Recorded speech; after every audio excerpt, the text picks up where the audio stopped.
El grupo que hicimos pues esta charla es una alegría inmensa pues que estén acá porque sabemos pues que esto aparte de que es voluntario, también necesita pues mucho esfuerzo para nosotros hacerla, leer todo pues para que no hayan errores y que ustedes puedan también aprender. Los que realizamos la charla entonces somos Alejandro Espinosa, qué pena ya Alejo que lo puse con Z, es con S Espinosa, de noveno semestre, Juan Avellaneda de segundo semestre, mi persona Andrés Giraldo de octavo semestre y Verónica Mejía Soto, una compañera ya graduada de APH de la universidad, que nos va a colaborar con la parte, con el enfoque extrahospitalario pues del TEC, porque somos conscientes pues que este grupo de interés, más que de medicina, es de la facultad. Y aquí pues conocemos pues que hay alguna gente que hay algunas personas que son de APH, entonces es muy interesante para que ellos también puedan refrescar y reforzar conocimientos. La charla nosotros la hemos llamado pues TEC, conceptos básicos para su abordaje en el escenario intrahospitalario, haciendo énfasis en la palabra básicos, porque realmente TEC pues, es un tema muy amplio, es un tema del que si nosotros quisiéramos sacarle 10 charlas diferentes de diferentes temas, las podríamos sacar. Pero pues aquí en esta presentación intentamos resumir lo más importante, lo más necesario para que todo médico general sea capaz de abordar un TEC de manera correcta en el escenario intrahospitalario de urgencias y como lo vamos a ver, también como primer respondiente del escenario extrahospitalario. Y también pues a los de APH, los que hacen parte de una tripulación. Entonces, antes de que inicie mi compañero Juan, la charla se va a dividir en estos cuatro momentos, cuatro puntos que vamos a tratar grandes. Primero son los cimientos, que es como las básicas o las partes pues, que debemos entender para comprender cualquiera de los escenarios de los que hablemos. Ahí se concentrará la fisiopatología, la explicación de las lesiones cerebrales, etcétera, para ya dar paso entonces a los verdaderos escenarios. El TEC leve, que es mucho más integral, que tiene muchas más cosas, donde hay que hacerle mucho más estudios al paciente. El TEC moderado severo, que es el verdadero caso donde llega el paciente a servicio de urgencias de manera grave, pues. Y como les dije ahora, la compañera Verónica que nos hará el abordaje y manejo prehospitalario o extrahospitalario, como lo quieran llamar. Entonces, dale Juan, avísame porfa cuando pase pues cuando pase ya la presentación para que sigas. Listo. Entonces, pues hola, yo soy Juan, estudiante de segundo semestre, y pues yo les voy a dar la charla pues, de cimientos. Entonces, pues primordial, ¿qué es un TEC? TEC es todo el traumatismo en el área craniofacial del cuerpo debido a fuerzas contundentes, rotacionales o de aceleración y desaceleración. Estos traumatismos los evidenciamos al examen físico, pues generalmente por presencia de quimosis, laceraciones o deformidades. Ya puede seguir. Listo, entonces la epidemiología. En el mundo, la TEC es la primera causa de muertes por trauma. La tasa es de 579 personas por cada 100.000 al año. Principalmente se da en accidentes de tránsito, afecta ser hombre, hay más incidencia en hombres, la edad y en el país que se reside. Una de las principales causas de años perdidos por discapacidad en personas menores de los 45 años, pues es el TEC. Y la tasa en países desarrollados por incidencia del TEC es de 200 por cada 100.000 personas. En América Latina, la tasa de TEC tiene una mayor incidencia, aquí está sobre 300 por cada 100.000 personas. Y eso se debe gracias a los accidentes de tránsito, o donde los más afectados son motociclistas y peatones, y la alta tasa de violencia, que la evidenciamos en conflictos bélicos, violencia doméstica e infantil. Puede seguir, por favor. Este, digamos, es un estudio que se hizo en Salvador y Brasil, en que podemos pues, evidenciar que hay mayor incidencia en hombres. El grupo de edad generalmente está entre la segunda y la tercera década de edad. Acá en Colombia ya lo vamos a ver, pero está entre la segunda y la cuarta década de la edad. Ya, dale, siguiente, por favor.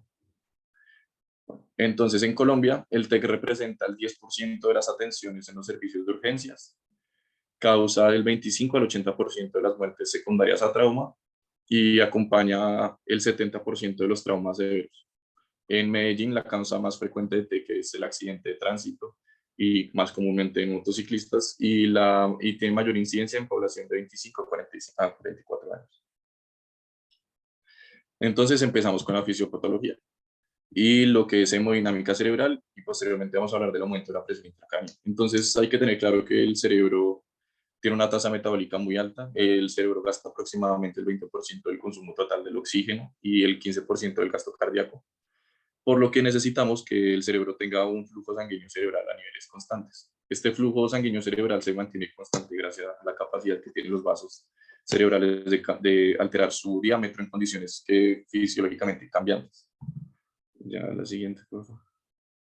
Entonces, nosotros podemos tener vasoactividad, tanto vasoconstricción como vasodilatación. Vasoconstricción generalmente podemos observar en hipertensión, alcalosis e hipocapnia, y vasodilatación en hipotensión, acidosis e hipercapnia. También podemos ver vasoactividad ante las presiones de CO2 y presiones de oxígeno. Entonces, la presión de CO2 en los valores normales son de 20 a 60 milímetros de mercurio. Con que solo se reduzca 1 milímetro por mercurio, el diámetro de los vasos cerebrales ya se disminuye en un 2 a 3%. Lo que es un cambio en el flujo sanguíneo cerebral de 1,1 mililitros por cada 100 gramos de tejido. Antes había una justificación que era esto mismo para la hiperventilación. Entonces, cuando había contextos rápidos de una presión intracraniana que aumenta, lo que se hacía era hiperventilar para que se genera que la presión de CO2 baje, lo que genera una vasoconstricción cerebral y pues disminuye la presión intracraneal. Sin embargo, eso ya no es recomendado. Ante la presión de oxígeno, a medida que disminuye el oxígeno, entonces se dilatan los vasos para garantizar un suministro adecuado de oxígeno. Y pues esto en TEC lo vemos que cuando ocurre la lesión cerebral, el flujo sanguíneo cerebral aumenta, lo que genera dilatación vascular y que la barrera hematocefálica está interrumpida. Eso promueve un edema vasogénico, lo que hace que aumente la presión intracraneal, lo cual es contraproducente. Entonces toca evitar y revertir la hipoxia pues, lo más rápido posible. Entonces, ahora hablando del flujo sanguíneo cerebral, pues flujo sanguíneo cerebral depende de la perfusión, de la presión de perfusión cerebral, que pues, la vamos a llamar PPC. Y entonces, que la PPC es como el gradiente de presión que hay a través del cerebro. El flujo sanguíneo cerebral se mantiene constante cuando la PPC está entre 50 a 160 milímetros por mercurio, y eso se reconoce como autorregulación. Y esto ocurre en una presión arterial media de 60 a 150 milímetros por mercurio. Hay unos determinantes de la PPC, que son la presión arterial media, la presión intracraneal y la resistencia del flujo sanguíneo por la presión venosa sistémica media. Entonces, ¿qué pasa acá? Que nosotros podemos sacar una fórmula de la PPC.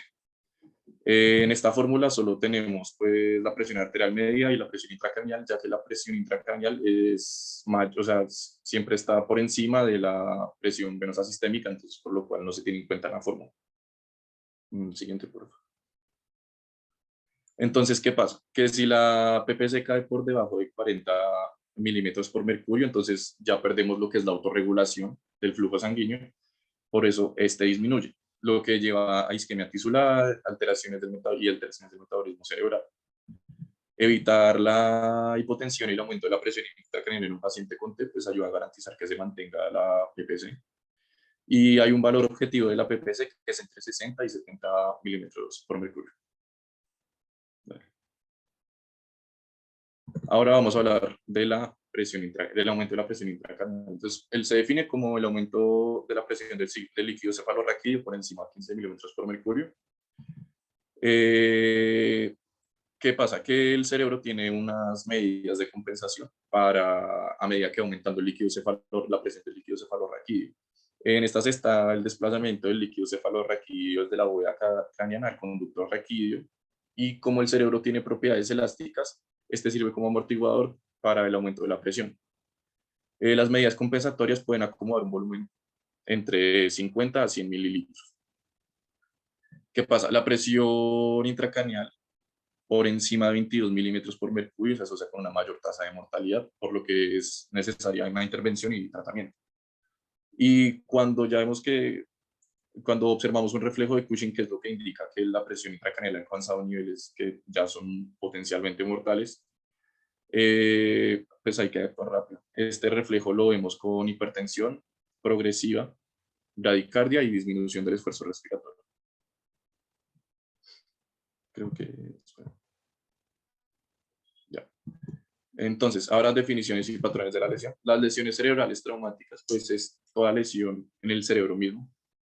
Estas se pueden dividir en tres secciones, en grave, moderada y leve, y esto depende del Glasgow después pues, de que el paciente pues, de la atención al paciente. Entonces, la más grave es tener un Glasgow de 8 o menor.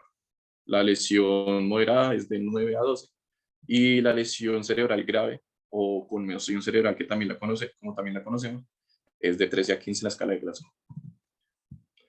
¿Qué más tenemos? Tenemos lesiones directas e indirectas. La directa es la que ocurre en el momento del traumatismo. Entonces ahí tenemos golpes y compresiones. Y la indirecta es aquella con la que no hay un contacto físico directo, pero afecta pues, al cerebro. Un ejemplo muy común es como la aceleración, desaceleración, en el que pues, no hay un golpe directo.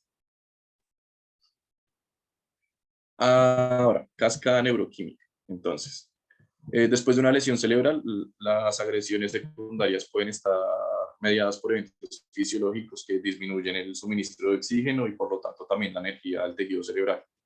Entonces puede darse una cascada de eventos citotóxicos. Estos eventos pues incluyen la activación de respuestas inflamatorias, desequilibrio en las concentraciones de los iones, aumento de la presencia de aminoácidos excitadores, de regulación de síntesis y liberación de neurotransmisores, desequilibrio en las funciones mitocondriales y el metabolismo energético y producción de ROS.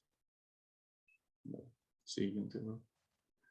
Ahora vamos a hablar de TEC penetrante. Entonces, TEC penetrante es todo el TEC que se asocia a proyectiles que penetran el cráneo. Entonces, en un TEC penetrante, la morbilidad y la mortalidad dependen pues, del trayecto intracraneal. Si, digamos, cruza la línea media o atraviesa los ventrículos, pues obviamente se asocia con mayor mortalidad. Y también depende de la velocidad de entrada y el tamaño y tipo de objeto penetrante. Cruzar la línea media del cráneo, atravesar los ventrículos, detenerse en la fosa posterior, que el proyectil entre con una alta velocidad, que entre más grande el proyectil, pues peor, o que este proyectil se fragmente la bóveda craneana, pues aumenta la mortalidad. Y también tenemos lo que serían tangenciales, que pues es que el proyectil impacta en un ángulo oblicuo, por lo que viaja debajo del cuero cabelludo. Aquí, ¿qué es lo que pasa? Que los vasos sanguíneos del cuero cabelludo pues no tienen la capacidad de contraerse totalmente, por lo que si se laceran pueden ser causa de pérdida de sangre considerable, lo que pues genera un compromiso hemodinámico. Y debajo de estas heridas tangenciales también podremos encontrar contusiones cerebrales o incluso fracturas de cráneo. Con la siguiente, por favor.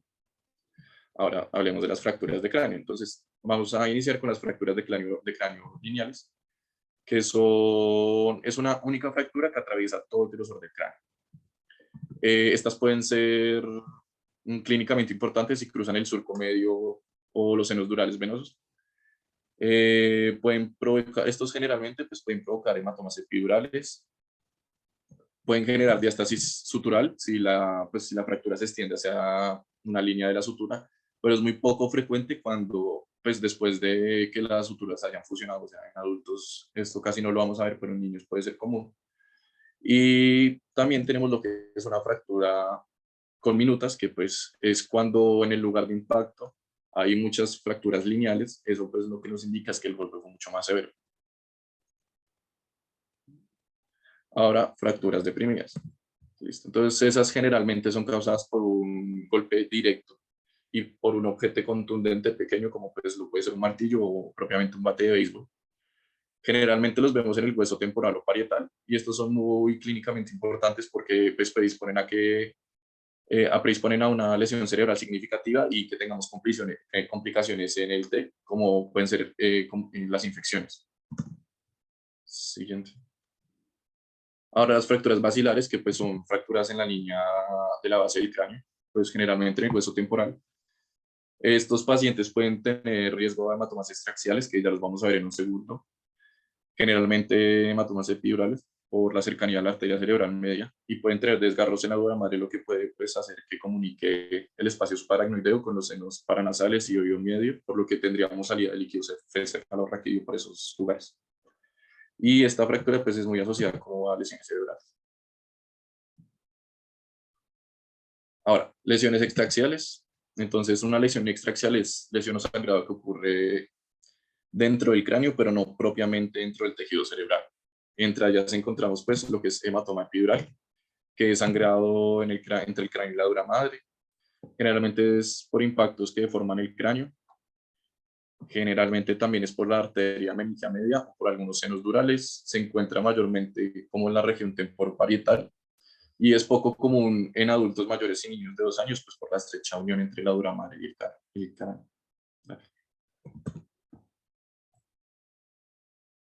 Ahora entonces un hematoma subdural, que pues es la hemorragia que ocurre entre la dura madre y la aracnoides. Está generalmente es causada por lesiones de aceleración y desaceleración y tiene mayor incidencia en los pacientes que tienen atrofia cerebral, como lo pueden ser pues, pacientes atróficos o de avanzada, pues ya que los vasos atraviesan como mayor distancia, por lo que son más susceptibles a romperse. Eh, Este ocurre en un 30% de los pacientes con TEC grave y como es un sangrado venoso, pues lo general es que sea lento, lo que retrasa pues el desarrollo de signos y síntomas clínicos. Ahora, hematoma subaracnoidea, hemorragia subaracnoidea, perdón, que pues es una hemorragia subaracnoidea, es sangre en el líquido cefalorraquídeo que se puede ver a pequeños desgarros de los vasos subaracnoideos. Estas son asociadas con alta tasa de mortalidad y morbilidad, aunque la mayoría de pacientes con hemorragia, pues, las lesiones extraaxiales están muy asociadas a mortalidad y morbilidad, pero esta lesión en concreto, eh, si los pacientes tienen un Glasgow normal, no llegan a necesitar intervención neuroquirúrgica. Y pues está relacionada ahí con el 50% de los pacientes con TEC grave. Ahora, un higroma subdural, pues es la aparición de líquido cefalorraquídeo xantocrómico, que es como con sangre, en el espacio subdural. Y esto puede pasar por desgarros en la aracnoides que permiten pues, que el líquido cefalorraquídeo se escape o por hematomas en lugares donde la barrera, donde las meninges pues tengan la permeabilidad comprometida. Estos pueden acumularse inmediatamente después del traumatismo o posteriormente las podemos también observar.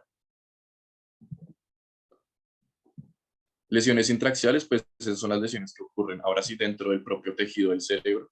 La primera que observamos pues es la lesión axonal difusa, que es cuando pues hay primarias, o sea, se puede ver lesiones primarias, que es cuando se rompe se rompen o se estiran por un trauma, o secundarias, que es cuando la alteración perdón, cuando hay alteración de la matriz extracelular del cerebro, entonces la mediadores de inflamatorios o inflamación en sí puede generar desconexión y muerte axonal. Entonces, ahora los grados clínicos de la lesión axonal traumática difusa se miden según la duración del coma. Y aquí nos detenemos un momento porque se cree que el coma traumático prolongado generalmente es causado por una lesión axonal traumática difusa y no como por lesiones masivas o insultos isquémicos. Estas se pueden dividir en grado 1, grado 2 o grado 3. Grado 1, pues entre que el coma tiene una duración de 6 a 24 horas. Grado 2, que dura más de 24 horas, pero no tiene posición de deseación. Grado 3, que es más de 24 horas, con una posición de descerebración o pues con flacidez que también.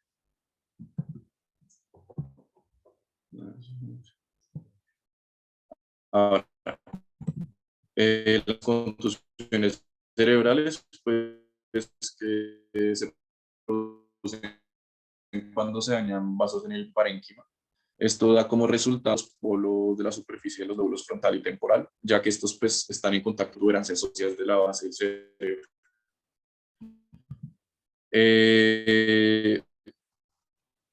Si la lesión está del mismo lado en el que hubo el impacto con el objeto, sería una lesión de golpe, pero lo encontramos en el tejido que subyace una lesión, una fractura de cráneo. Hematoma intracerebral, cerebral, que pues son hematomas que se forman en el profundo del tejido cerebral y pues generalmente son causadas por fuerzas de sillamiento o tracción que estiran y desgarran las arteriolas en lo profundo del cerebro. Se encuentran un 85% de los lóbulos frontal y temporal, pues por la cercanía de las protuberancias. Ahora, el hematoma intracerebeloso, que pues son muy poco frecuentes, pero pueden ocurrir después de un golpe en un área occipital o pueden estar asociadas a fracturas de cráneo, hematomas epidurales, hematomas subdurales en la fosa posterior o hematomas y contusiones por contragolpe.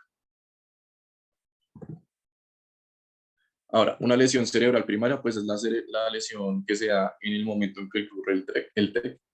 Incluye laceraciones cerebrales, hemorragias, contusiones y avulsiones tisulares. Y aquí, pues esto es importante que más allá de la evacuación de hematomas, no existe ninguna intervención específica para reparar o revertir la lesión cerebral primaria.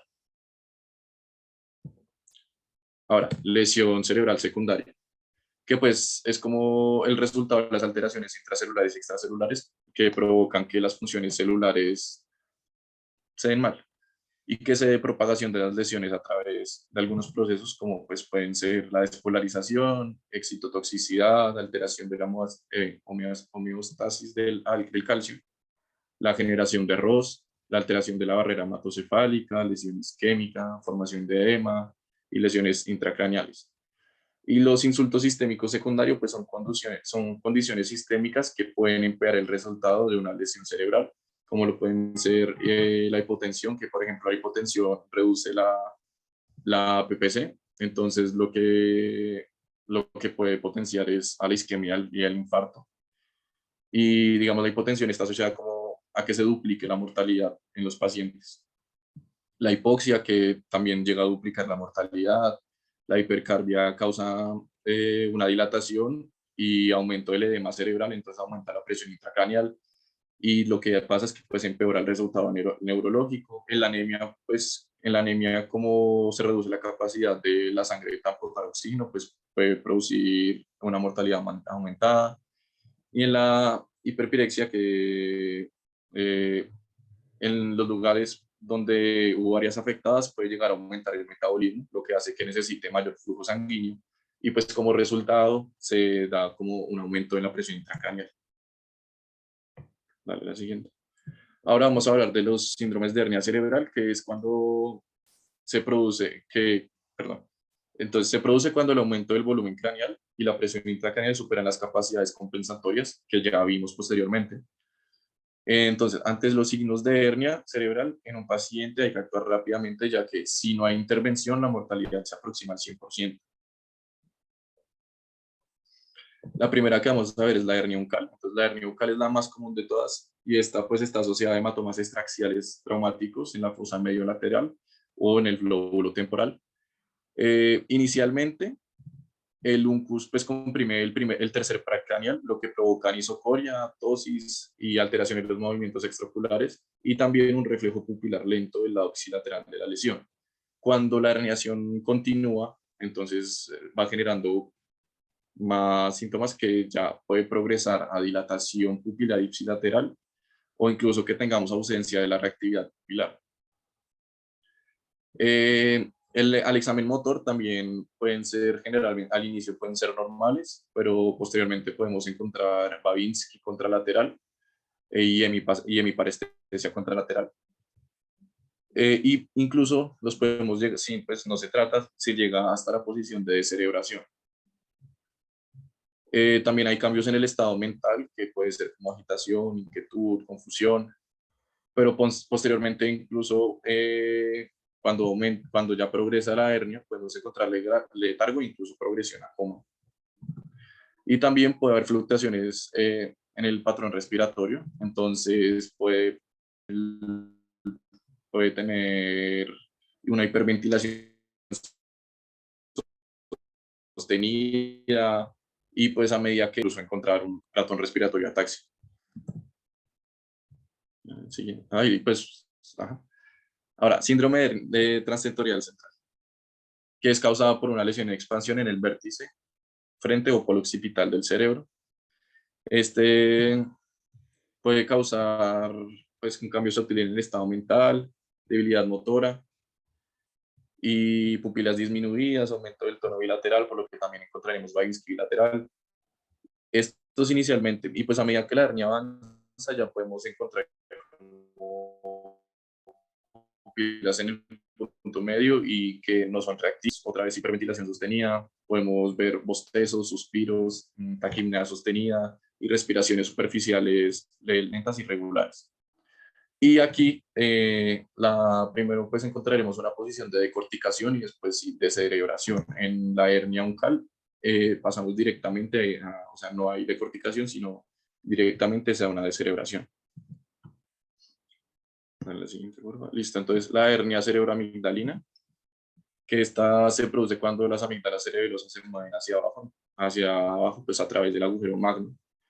Y estos pacientes presentan un colapso cardiovascular y respiratoria, presentan pupilas puntiformes y cuadriplejía flácida. La mortalidad es muy alta, pero si hay una intervención óptima y oportuna, pues se da la recuperación a un nivel mínimo o moderado de discapacidad en el 50% de los pacientes. Y ahora la hernia transtentorial ascendente, que es cuando es una hernia que ocurre como resultado de una lesión en expansión de la fosa posterior. Esta puede provocar pérdida de conciencia, pupilas puntiformes, mirada conjugada hacia abajo y ausencia de movimientos oculares verticales. Y listo.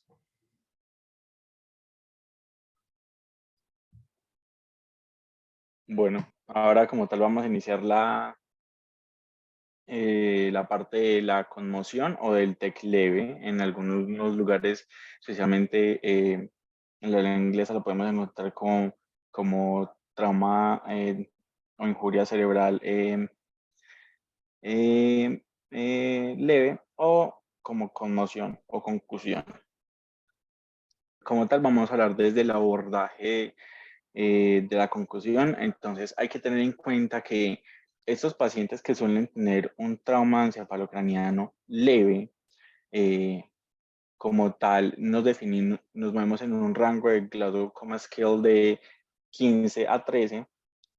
Especialmente nos quedamos con esos pacientes cuyos síntomas son muy sutiles y cuyos signos también pueden ser incluso difíciles de encontrar, por lo cual es importante siempre que al momento en el que nos afrontemos a un paciente que haya tenido un trauma, primero hay que tener en cuenta el mecanismo con el cual sufrió el trauma. Entonces hay que manejar la pregunta si sufrió un mecanismo contundente o un evento de aceleración, desaceleración tipo latigazo. Son importantes porque ambos mecanismos, pues a pesar de ser son diferentes, también nos llevan a complicaciones diferentes.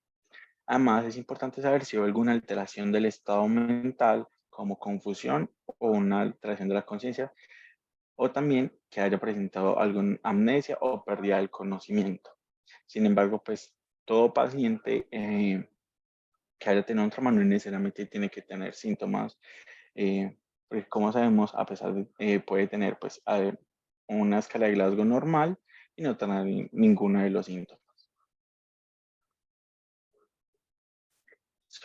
Por lo cual, con esos pacientes hay que tener una anamnesis bastante detallada, hay que tomar una historia clínica completa y hay que tener en cuenta los informantes que tenemos alrededor del paciente. Si el paciente viene con un acompañante o alrededor del evento o alguien que haya pues presenciado el evento también, que nos permita darnos esa información sobre lo que haya sucedido, si el paciente presentó algunos síntomas después del evento, porque los mismos pacientes pueden tener algunos síntomas de los cuales, digamos, ellos no pueden tener, no van a tener conciencia de que los tuvieron, especialmente en el caso de las convulsiones post-trauma.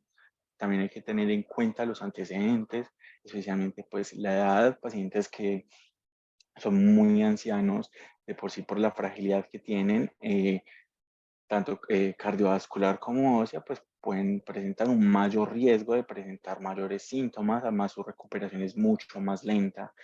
Las comorbilidades, especialmente en pacientes que tengan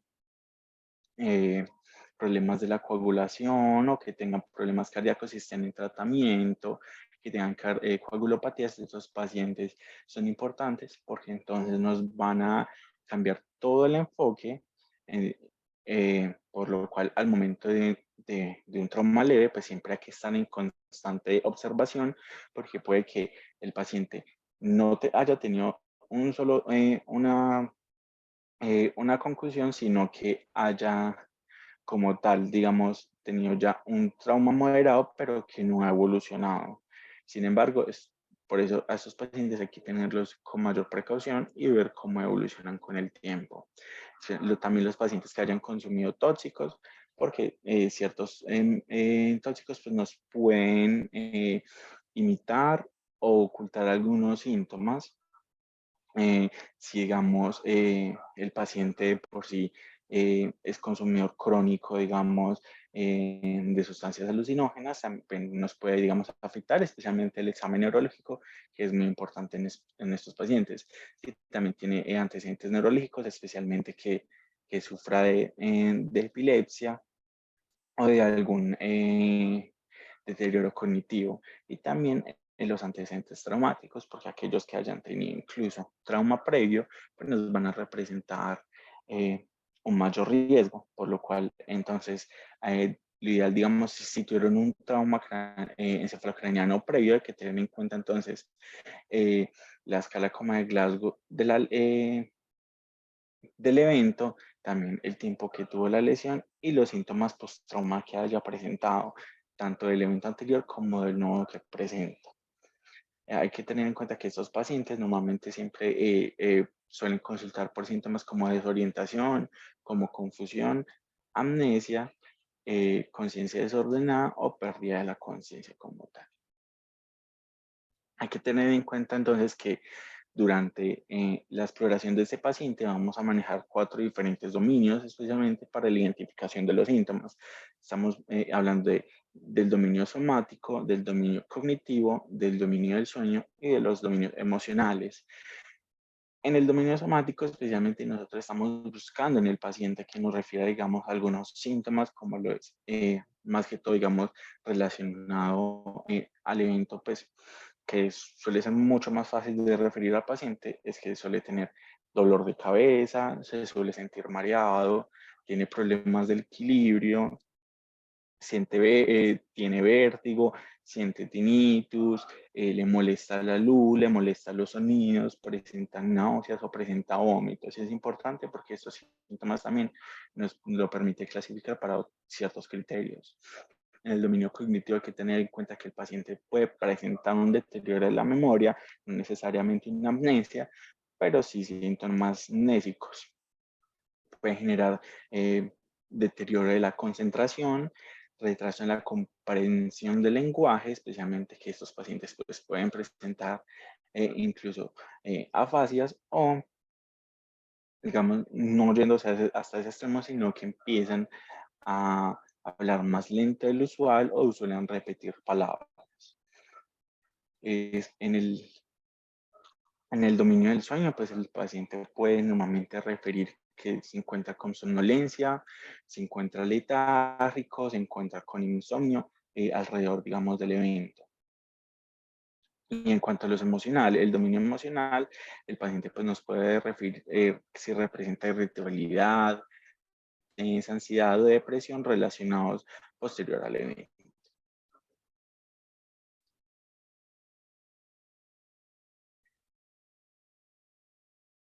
Hay que tener en cuenta entonces que también se han desarrollado ciertas escalas para determinar estos síntomas que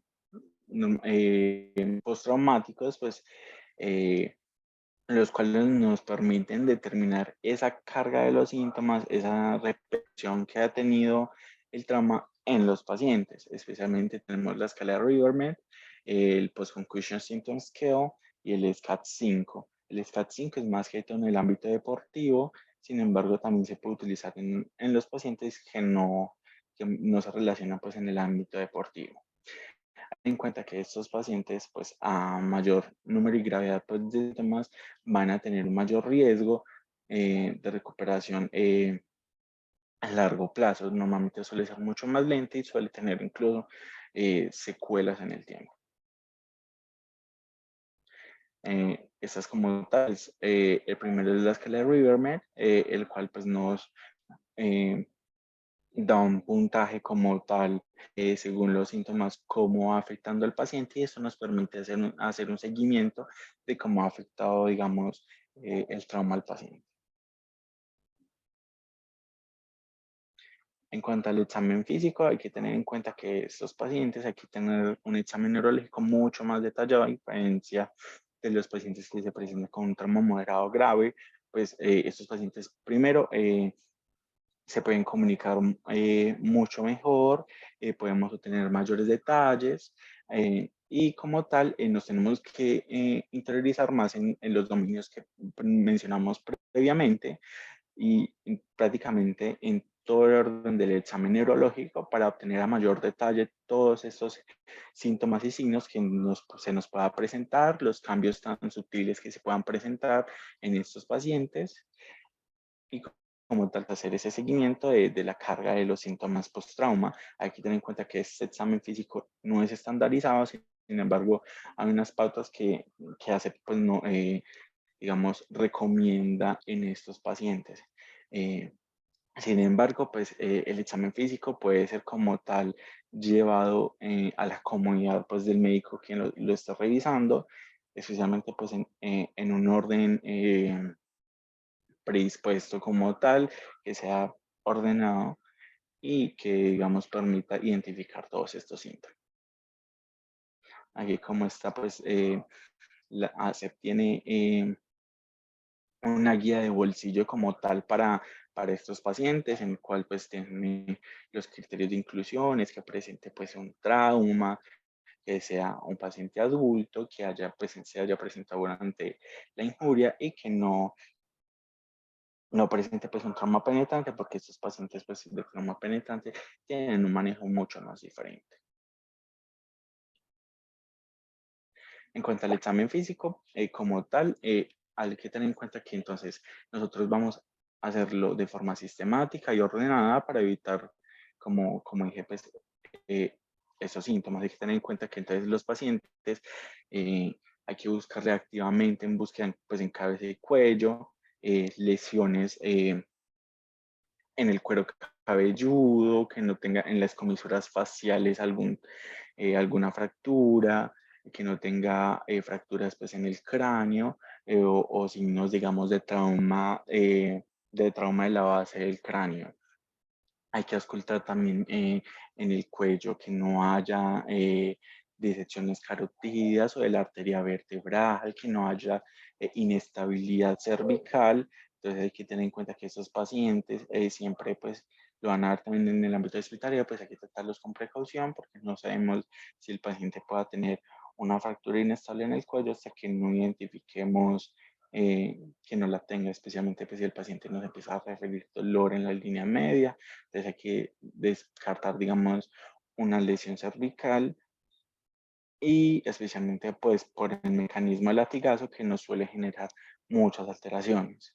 En el estado mental y de alerta hay que tener en cuenta siempre pues la escala de coma de Glasgow y ver cómo evoluciona en el tiempo esta escala, si el paciente presenta una mejoría o presenta un deterioro después del evento. Hay que tener en cuenta que entonces en estos pacientes que suelen, digamos, tener una escala Glasgow de 15, hay que tener en cuenta estos deterioros sutiles, especialmente hacerle eh, si los pacientes empiezan a ser mucho más repetitivos, como mencioné, suelen, digamos, tener estos periodos muy intermitentes de confusión, de alteración del estado de la conciencia, que empiezan a referir esos síntomas de la memoria y de la atención. Eh, a la revisión, pues, digamos, del afecto, suelen ser pacientes a veces con afecto plano, ver que no tenga, digamos, alteraciones que parezca que nos estén modulando síntomas psiquiátricos, porque también, digamos, nos va a representar que hay una alteración pues mucho mayor. Precisamente pues la voz se vuelve mucho más lenta y no tiene, digamos, inflexión o cambios en la voz. Eso nos puede especialmente hablar de un daño en la corteza prefrontal y de los lóbulos frontales, y hay que prestarle bastante atención porque también se da en estos traumas por latigazo. Hay que tener en cuenta entonces también la revisión por los nervios craneales, especialmente que si hay una fractura de la base del cráneo, con seguridad hay un nervio craneal afectado, pues un par craneal afectado que debemos revisar. Entonces hay que buscar activamente en el fondo de ojo, especialmente también, digamos, en el par craneal número 1, que el paciente no vaya a tener anosmia e hiposmia, especialmente por ese cizallamiento que puede tener contra la lámina cribosa, el bulbo olfatorio, que no vaya a tener, digamos, en la revisión del fondo de ojo algún sangrado, o que no vaya a tener, digamos, alguna otra alteración. También vamos a ver que no vaya a tener diplopía, especialmente eso porque nos puede hablar, digamos, de alteración de las paredes craneales, de los movimientos oculares, tanto el 3, el 4 como el 6. Que el paciente no vaya a tener una parálisis facial o cambios en el gusto. Eso nos puede, digamos, hablar de alteraciones especialmente cerca al oído, especialmente también del hueso temporal. Entonces, cuando, digamos, tenemos estas alteraciones cerca al hueso temporal, vamos también a buscar alteraciones en cuanto a la audición, que el paciente no vaya a referir una disminución en la audición, porque entonces tenemos que buscar alguna fractura, digamos, en esta zona. También, digamos, el paciente puede presentar disfagia, y esto pues nos tiene que asociar, digamos, a fractura de los cóndilos occipitales. Entonces, buscar activamente, digamos, a través de la revisión de los pares craneales, alguna alteración. También hay que tener en cuenta que tenemos que evaluar la función cognitiva y la función vestibular del paciente. Sabemos que la función cognitiva, incluso desde los síntomas, podemos identificar esas alteraciones. Por ello también nos podemos validar de un mini mental test, incluso un MOCA.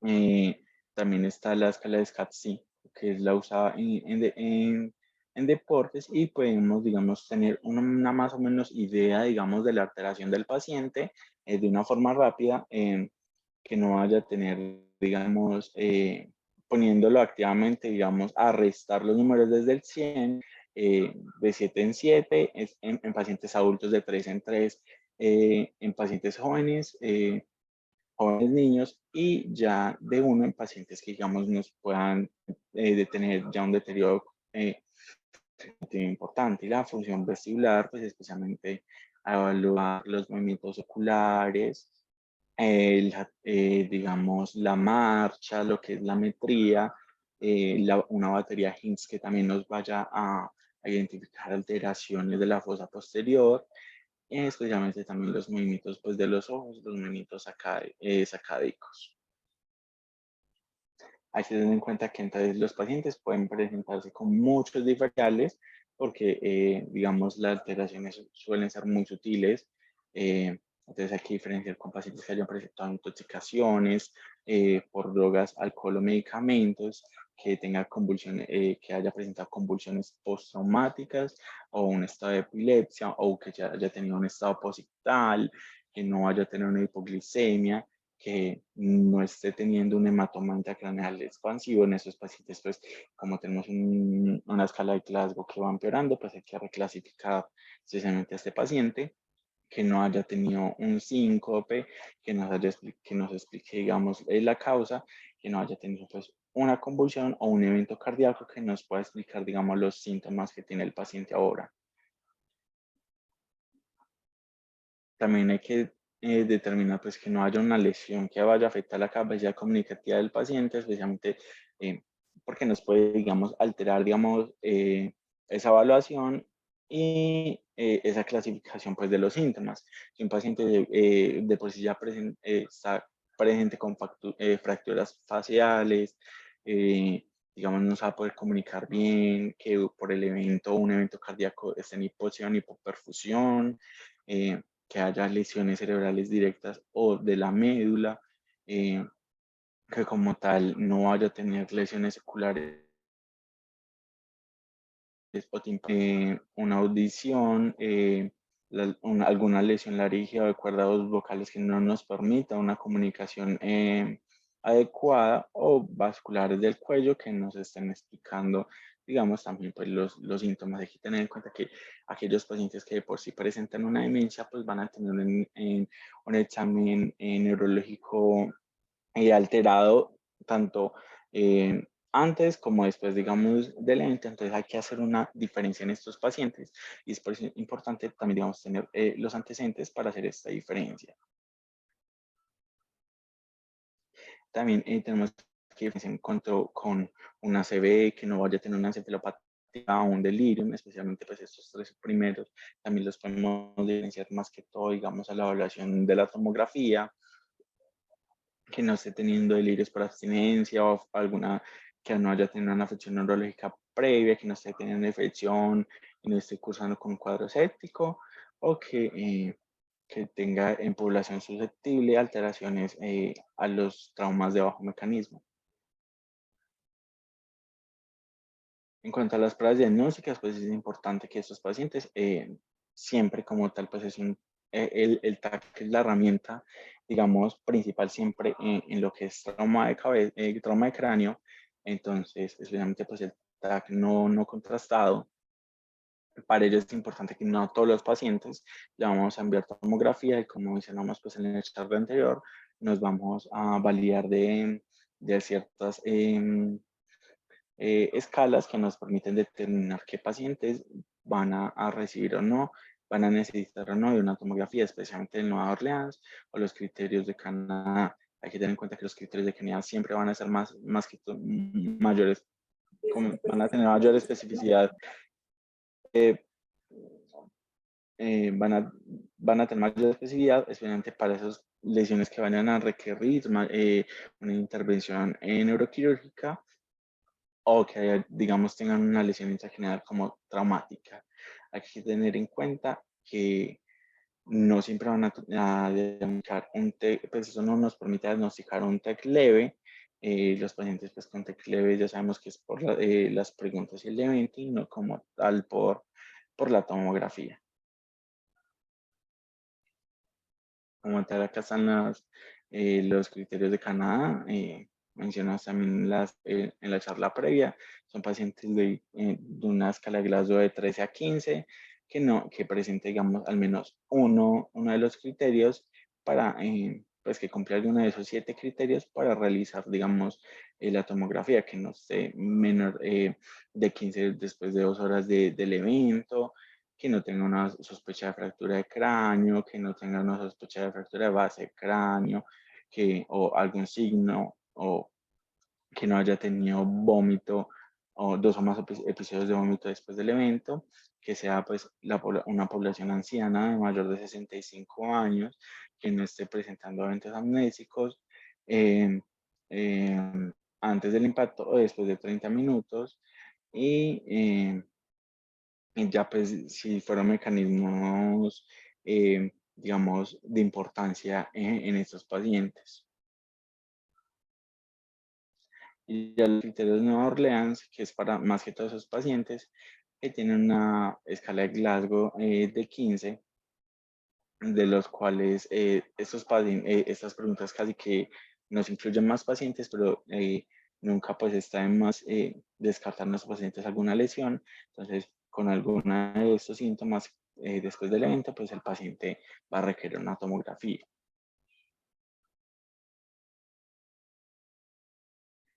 Entre otras pruebas diagnósticas que podemos utilizar es la resonancia. Hay que tener en cuenta que un cuarto de los pacientes que vayan a tener un TEC van a estar normales en la tomografía, pero en la resonancia puede tener alguna anomalía traumática, especialmente porque aquí podemos ver fácilmente microhemorragias, infartos isquémicos postraumáticos, lesiones y contusiones subagudas no hemorrágicas, daño axonal difuso, tanto como y lesiones del tronco cefálico y fosa posterior, porque sabemos que pues, todas estas en una tomografía no son fácilmente visibles. Hay otros tipos de imágenes que no se suelen, digamos, usar con frecuencia, especialmente la imagen por susceptibilidad, la imagen de detección de movimiento de agua, especialmente la susceptibilidad, se utiliza para pacientes que tengan accidentes isquémicos transitorios, hemorragias punteadas, y el DTI se utiliza más que todo en pacientes también con accidentes isquémicos transitorios y para medir tractografías.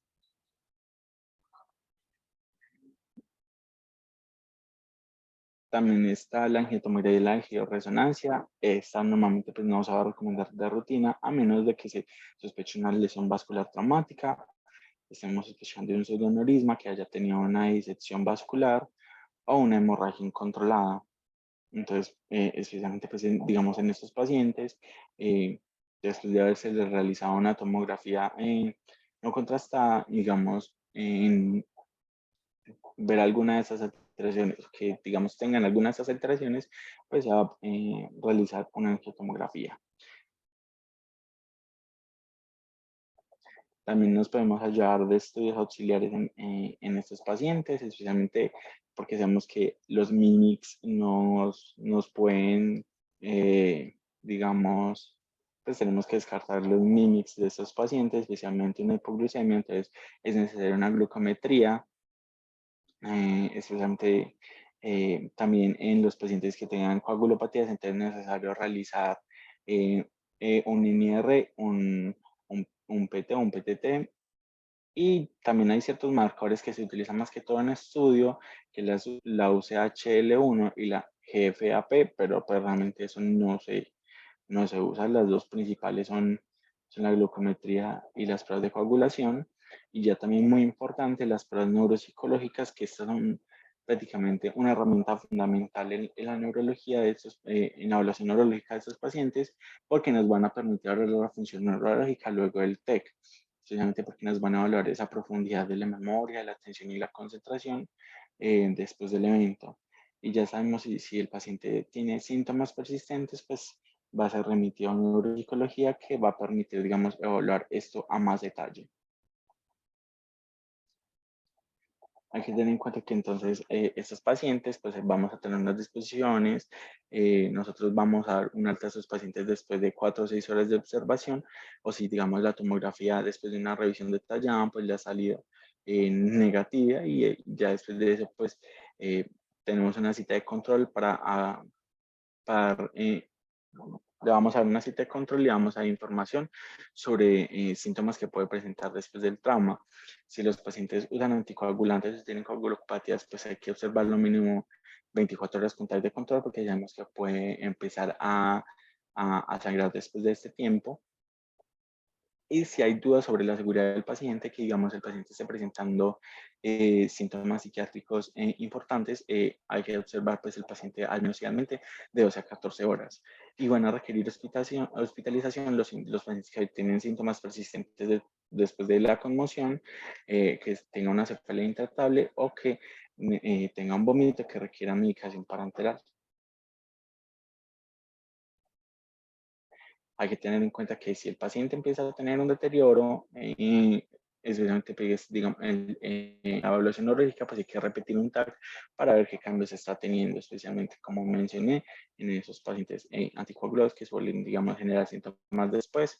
Entonces, hay que tener en cuenta si el paciente empieza a tener incapacidad para despertar, aumento de cefalea, o si es mucho más intensa, si empieza a presentar confusión o somnolencia, si está más inquieto de lo normal, si tiene inestabilidad o empieza a tener convulsiones, si tiene dificultades con la visión, si tiene vómitos, fiebre o rigidez del cuello, entonces si empieza a tener alteraciones de los esfínteres, o digamos debilidad, entumecimiento que involucre cualquier parte del cuerpo, pues todo eso nos habla de un deterioro del paciente, va a requerir una reevaluación y va a requerir pues una reevaluación. Aquí ten en cuenta que las complicaciones, pues sabemos, ya no las hemos mencionado, pues el paciente puede tener un daño axonal difuso, puede tener microhemorragias y deterioro en el del funcionamiento físico, cognitivo y psicosocial, esto especialmente también a largo plazo, porque hay pacientes que no se recuperan completamente. Sin embargo, la mayoría de estos pacientes sí lo hacen. Algunos pacientes pueden no reanudar su trabajo después de 3 meses y pueden presentar quejas cognitivas incluso hasta un año después. Algunos pacientes pueden presentar alteraciones psiquiátricas o incluso trastorno por uso de sustancias y ya digamos algunas otras lesiones fuera o problemas fuera de la alteración craneal.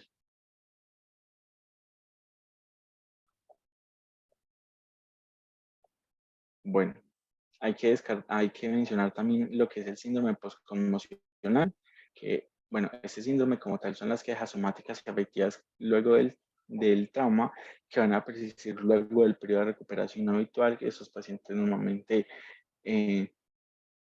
digamos, a mayor de un mes digamos, empiezan a referir cefalea, mareo, problemas de la memoria, irritabilidad, trastornos del sueño y depresión, todos estos pues, son relacionados al evento y estos son más probables en pacientes que hayan sufrido o que, digamos, tengan antecedentes de migraña, depresión o ansiedad, que hayan tenido una conmoción previa, que tengan lesiones múltiples, que hayan alteraciones de la memoria y que tengan síntomas también de fotofobia y sonofobia que también son muy relacionados en los pacientes de migraña.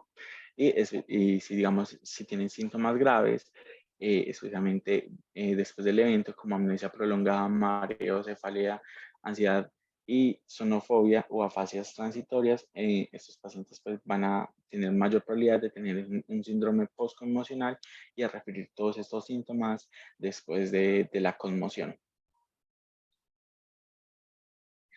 También convulsiones, especialmente convulsiones postraumáticas. Estos, digamos, eh, la mayoría no va a requerir antiepiléptico profiláctico, discúlpenme ahí. No todos van a presentar, digamos, convulsiones postraumáticas, especialmente van a ser susceptibles los pacientes que ya de por sí sufrían de eventos convulsivos antes y el riesgo de que vayan a tener convulsiones después del evento es de 4% en los primeros 3 a 5 años, así que realmente pues, es una probabilidad muy baja.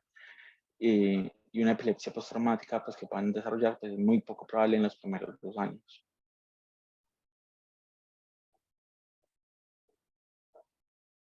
También tenemos la ceguera cortical transitoria postraumática.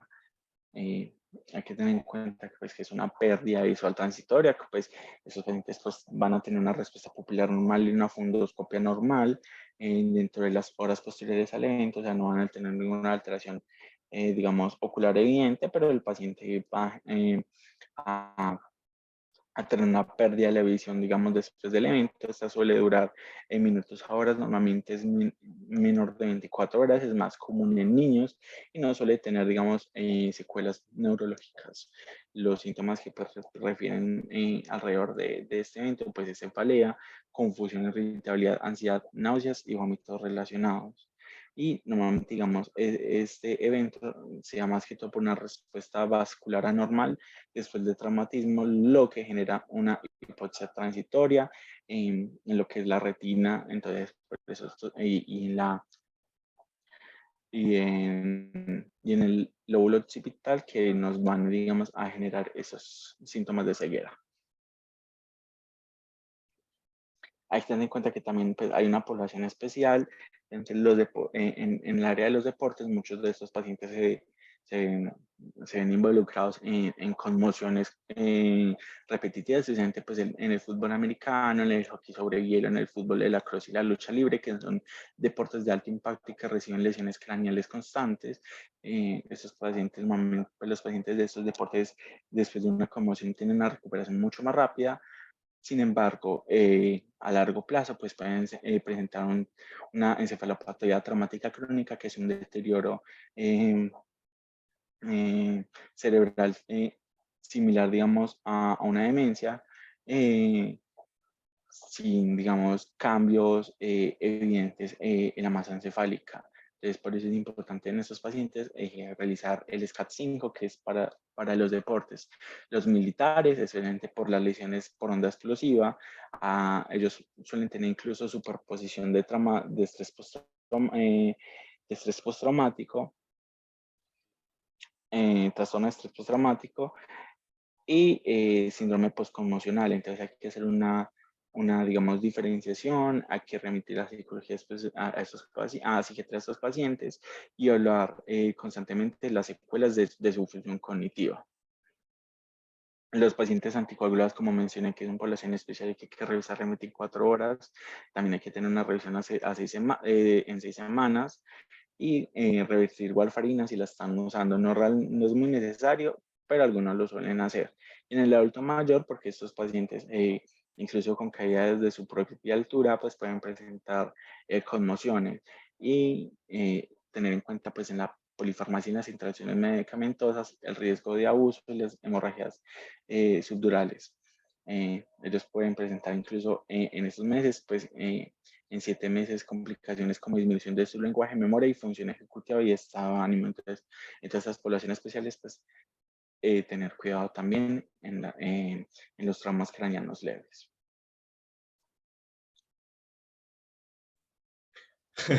Listo, muchachos. Muchas gracias, Alejo. Pues ya les habíamos advertido pues que la charlita era un poquito larga porque es un tema pues muy amplio que hay que abordarlo de manera muy global. Pero ya entonces vamos a entrar en la parte que es muy aguda, en la parte que es muy de urgencias y lo voy a intentar hacer pues de manera más liviana, que sea un poquito más amena pues para que nos quede lo más preciso. Entonces, concentrémonos pues en que los TEC moderados a graves van a ser, por lo general, accidentes de alta energía, ¿cierto? Ya sea de tránsito o de otra naturaleza. Entonces aquí, obviamente, en la anamnesis no vamos a encontrar pues un paciente que esté, lo sabrá pues, pero no siempre encontraremos un paciente que esté consciente, que no esté en shock, pues en shock emocional, que no esté como confundido, que no esté desorientado, ¿cierto? Como para decirle, venga señor, usted dónde vive, qué antecedentes tiene, ¿cierto? O sea, en ese momento no, pues no es el contexto para preguntar esas cosas. No obstante, toda la historia clínica, y eso tiene que quedar muy claro, luego de la estabilización del paciente y luego de que se haga todo súper bien, ahí sí podemos estar a preguntarle para tener una historia clínica organizada y ver si el paciente luego tiene alguna complicación, alguna cosa, enfocarle un buen tratamiento, ¿cierto? Pero entonces, claro, es que la anamnesis se retrasa para priorizar esta estabilización del paciente y lo importante de la anamnesis ahí es que sí se tienen que recopilar datos, pero se recopilan datos que me sirvan a mí en el momento para ver cómo actúo con el paciente. Entonces, el mecanismo de lesión, las circunstancias que lo rodearon. No es lo mismo un paciente borracho, un paciente que estaba sobrio. No es lo mismo un accidente de tránsito por ejemplo, algo suena muy duro, pues, pero un intento fallido de suicidio. ¿Cierto? Un paciente que se tiró desde una altura considerable, que al final no logró su objetivo y que pues llega al servicio de urgencias porque tuvo un TEC moderado grave. Eh, o que tenga un uso de sustancias pues alrededor. Entonces, para eso aquí le vamos a preguntar, pues muy importante a nuestros compañeros de APH, que son pues quienes atienden en un primer momento y quienes son capaces de decirnos el contexto en el que llegaron a recoger el paciente. Y aparte, a los acompañantes o a pues acompañantes que hayan sufrido con él en accidente o que no hayan sufrido el accidente y que estén pues como en mejores condiciones o a testigos que estén por ahí en caso de que los haya para que nos digan qué fue lo que pasó. De pronto, como antecedentes, importante que uno pudiera conocer de estos pacientes es o que si tienen una coagulopatía o si toman algún medicamento, ya sea anticoagulante o antiagregante, ¿cierto? ¿Por qué es importante? Porque es que estos pacientes entonces, si a mí me llega un paciente con una coagulopatía o que esté tomando algún antiagregante o algún anticoagulante, yo no lo voy a tratar igual, que tenga una hemorragia, como decía ahora Juan, que las hemorragias de cuero cabelludo son bastante escandalosas, no lo voy a tratar igual a un paciente que tenga su sistema de coagulación normal. Entonces eso, por lo menos, eso es tenerlo muy importante. Entonces, ¿cuál va a ser nuestro pilar para ver el pronóstico de estos pacientes o para ver qué es lo que cómo está progresando la escala como de Glasgow, ¿cierto? Ahorita lo vamos a ver con más detalle y ya Alejo lo mencionó pues en el TEC leve, que es su escala de coma de Glasgow, escala de coma de Glasgow de 13 a 15. En este caso, entonces, hay que revisar bien en ese nivel de conciencia que llegó el paciente y cómo va progresando durante la atención. Y también preguntarle a los compañeros de APH cómo lo encontraron en el momento de la escena del trauma para ver, entonces, si es un deterioro progresivo de la conciencia, ese deterioro puede a nosotros decir, aquí al paciente le está pasando algo en el cerebro.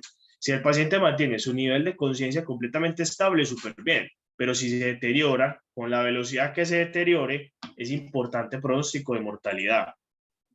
Entonces, aquí en diagnósticos diferenciales puede parecer muy obvio, usted me dirá, pues que diagnóstico diferencial va a tener un golpe en la cabeza, pues que uno lo vea llegar, ¿cierto?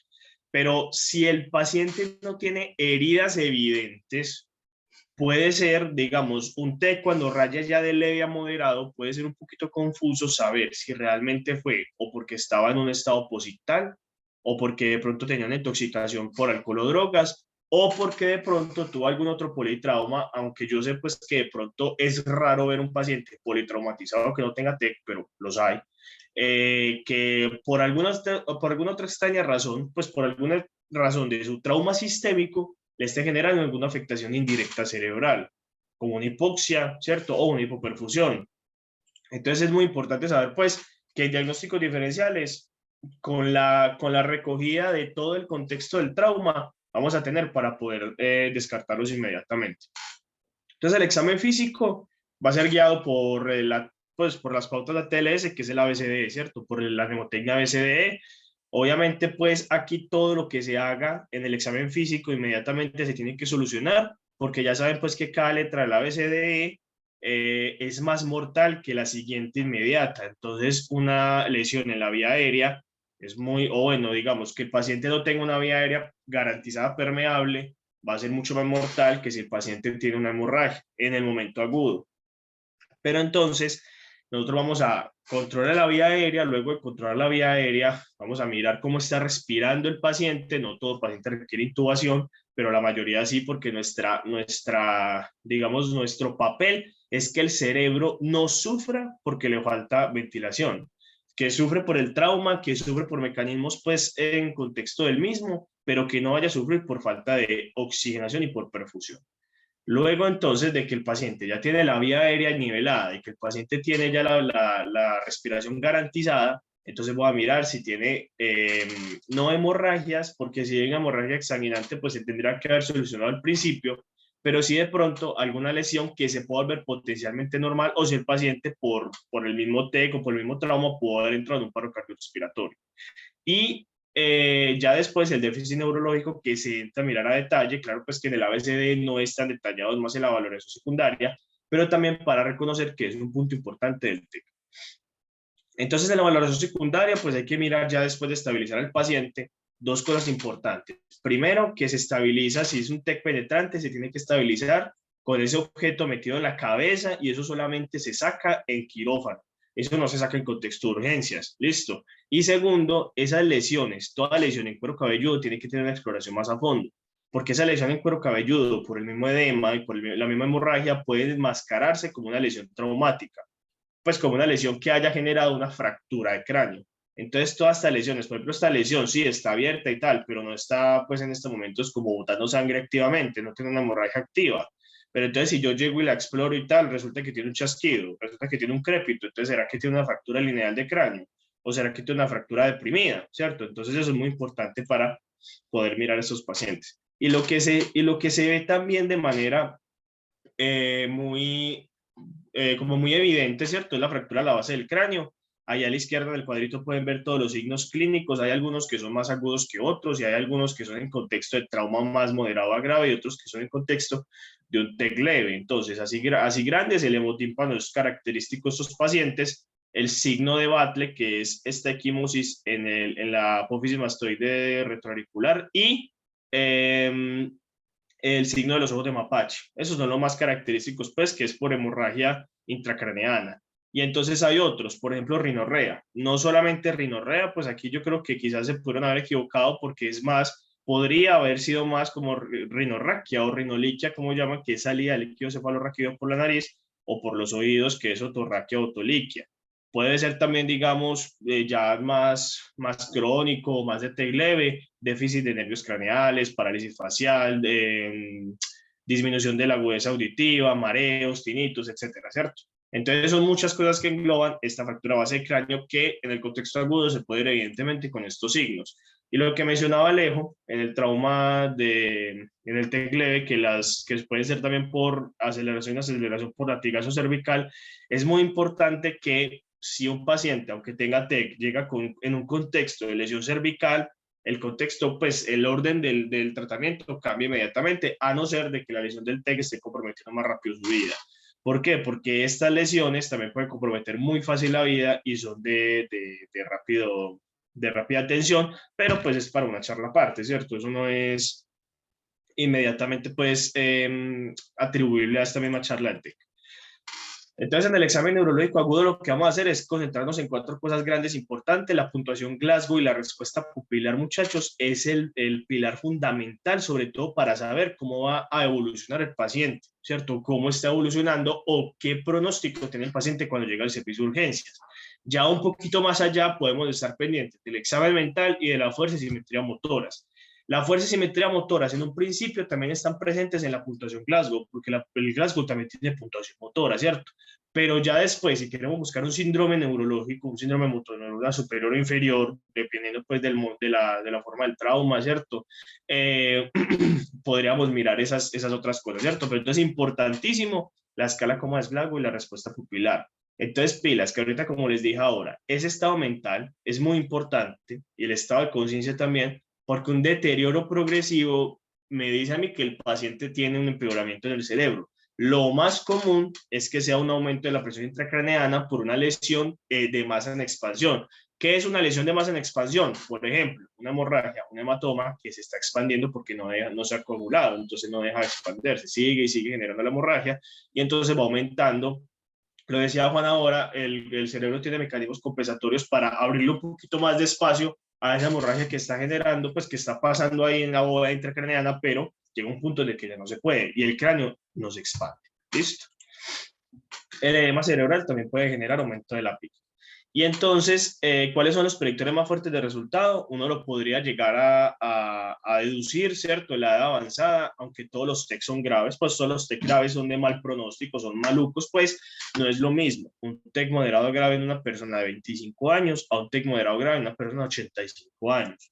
Y estos pacientes que tienen, digamos, una densidad ósea más disminuida, estos pacientes que son propensos a caer desde su propia altura, e incluso pacientes que tengan, digamos, una demencia tipo Alzheimer, entonces se le perdió a la familia, fue por allá, se cayó por unas escaleras. Son pacientes que el contexto puede parecer muy anecdótico, pero pasa.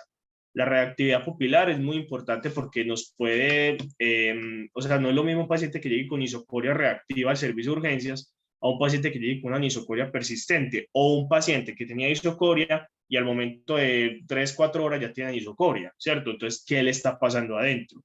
Y la otra es la puntuación motora de Glasgow, porque un paciente, lo mencionaba Juan, las posturas de descerebración y de corticación son de completo mal pronóstico. O sea, esas posturas definen, pues a mí me tiene que indicar que al paciente ya no queda muy poco por hacerle lastimosamente.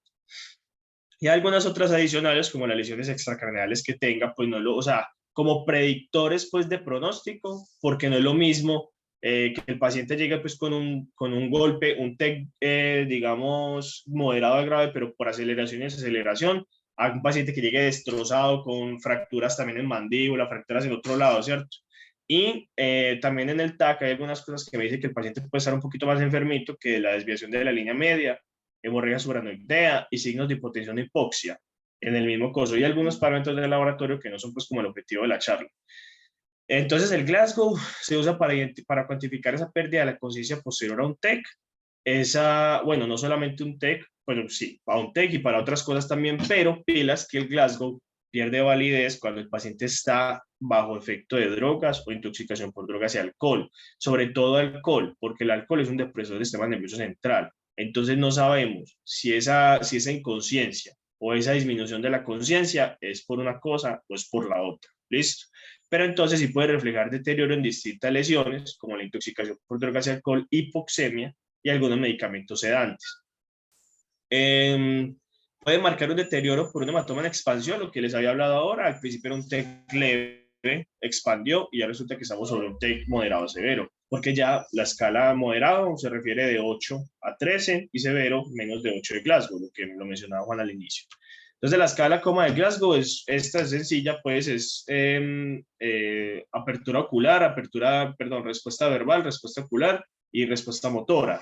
De arriba para abajo, los ojos son 4, la boca son 5 y la motor son 6. Entonces, ya uno sabe pues que uno sabe perder cuántos números son cada uno. Es muy normal, pues digamos, uno se puede confundir porque uno le dice, bueno, puede darme una normal y la otra por allá abajo, pero realmente cuando una de las tres, cualquiera de las tres, se disminuye más de la mitad, es muy raro que la otra esté completa. O sea, es muy difícil que yo abra los ojos pues al estímulo doloroso y esté orientado, ¿cierto? Porque, o sea, son contextos muy, está orientado pues en la respuesta verbal, son como contextos muy disparejos, pero podría suceder. Entonces, la respuesta ocular es, cuando yo entro a la habitación, el sonido de la cortina, el sonido de la puerta al entrar, hace que el paciente abra los ojos, que no le tenga yo que hablar, porque si le tengo que hablar para que abra los ojos ya son 3.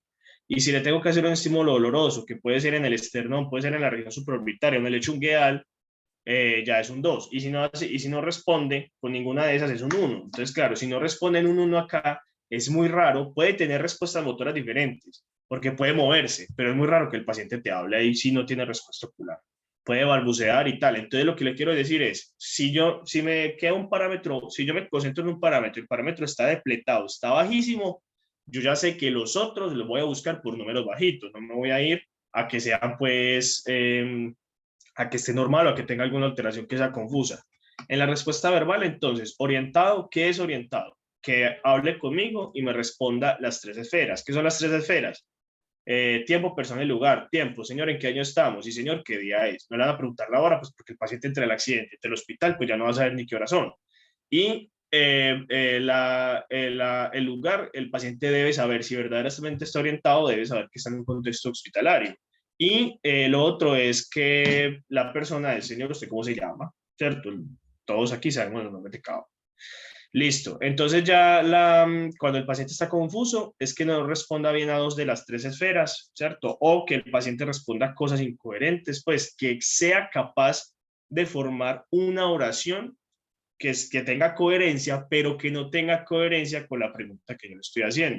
Entonces yo le pregunto qué día es hoy y me termina respondiendo su nombre o me termina respondiendo que estamos en otro año, ¿cierto? Está armando oraciones, pero está respondiendo cosas que no son. Entonces ya, aquí pues dice como inapropiado, lenguaje inapropiado, pues, pero realmente es, pues, palabras inapropiadas, pero realmente es como palabras sueltas, ¿cierto? De lo que yo le hablo, él empieza a hablar cosas que no tienen hilación y que son palabras sueltas sin formar pues nada. Y ya lo otro es pues que tenga sonidos balbuceantes, pues gemidos o que no haga nada. Y ya la respuesta motora entonces, que obedezca órdenes, ¿cierto? Yo le digo, toques el brazo, toques la otra mano, cobas la mano, no sé qué, siéntese, ¿verdad? ¿Cierto? Localiza el dolor, sí, o sea, ya cuando yo estoy aquí, en esta parte, ya es porque el paciente está inconsciente, pues está dormidito, ¿cierto? Entonces yo ya le hago el estímulo doloroso que le hice aquí para los ojos. Entonces aquí ya el paciente, si me localiza, si se despierta, si me lo retira, es un 5, aquí le pusieron 6, es un 5. Si el paciente solamente me lo localiza, pero no tiene la suficiencia para retirarlo o para cogérmelo bien, es un 4.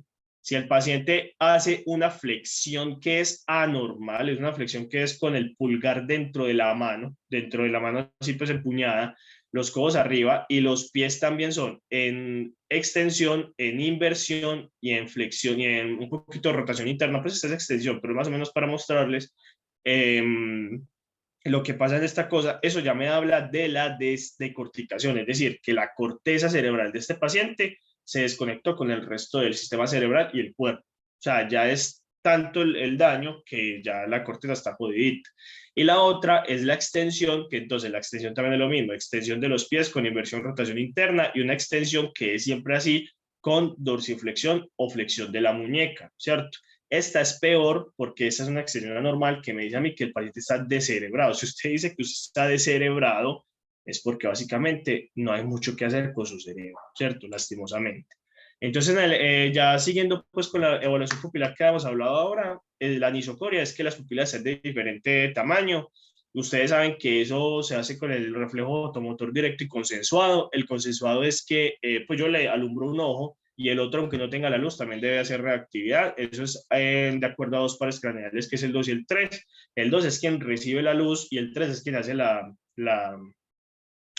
reacción pupilar. Entonces es muy importante porque ustedes saben, la vía visual y la vía del tercer par craneal atraviesan todo el cerebro, pues la vía visual va desde los ojos hasta el lóbulo occipital. Entonces es una vista muy importante, aparente, que me dice a mí cómo está el paciente neurológicamente.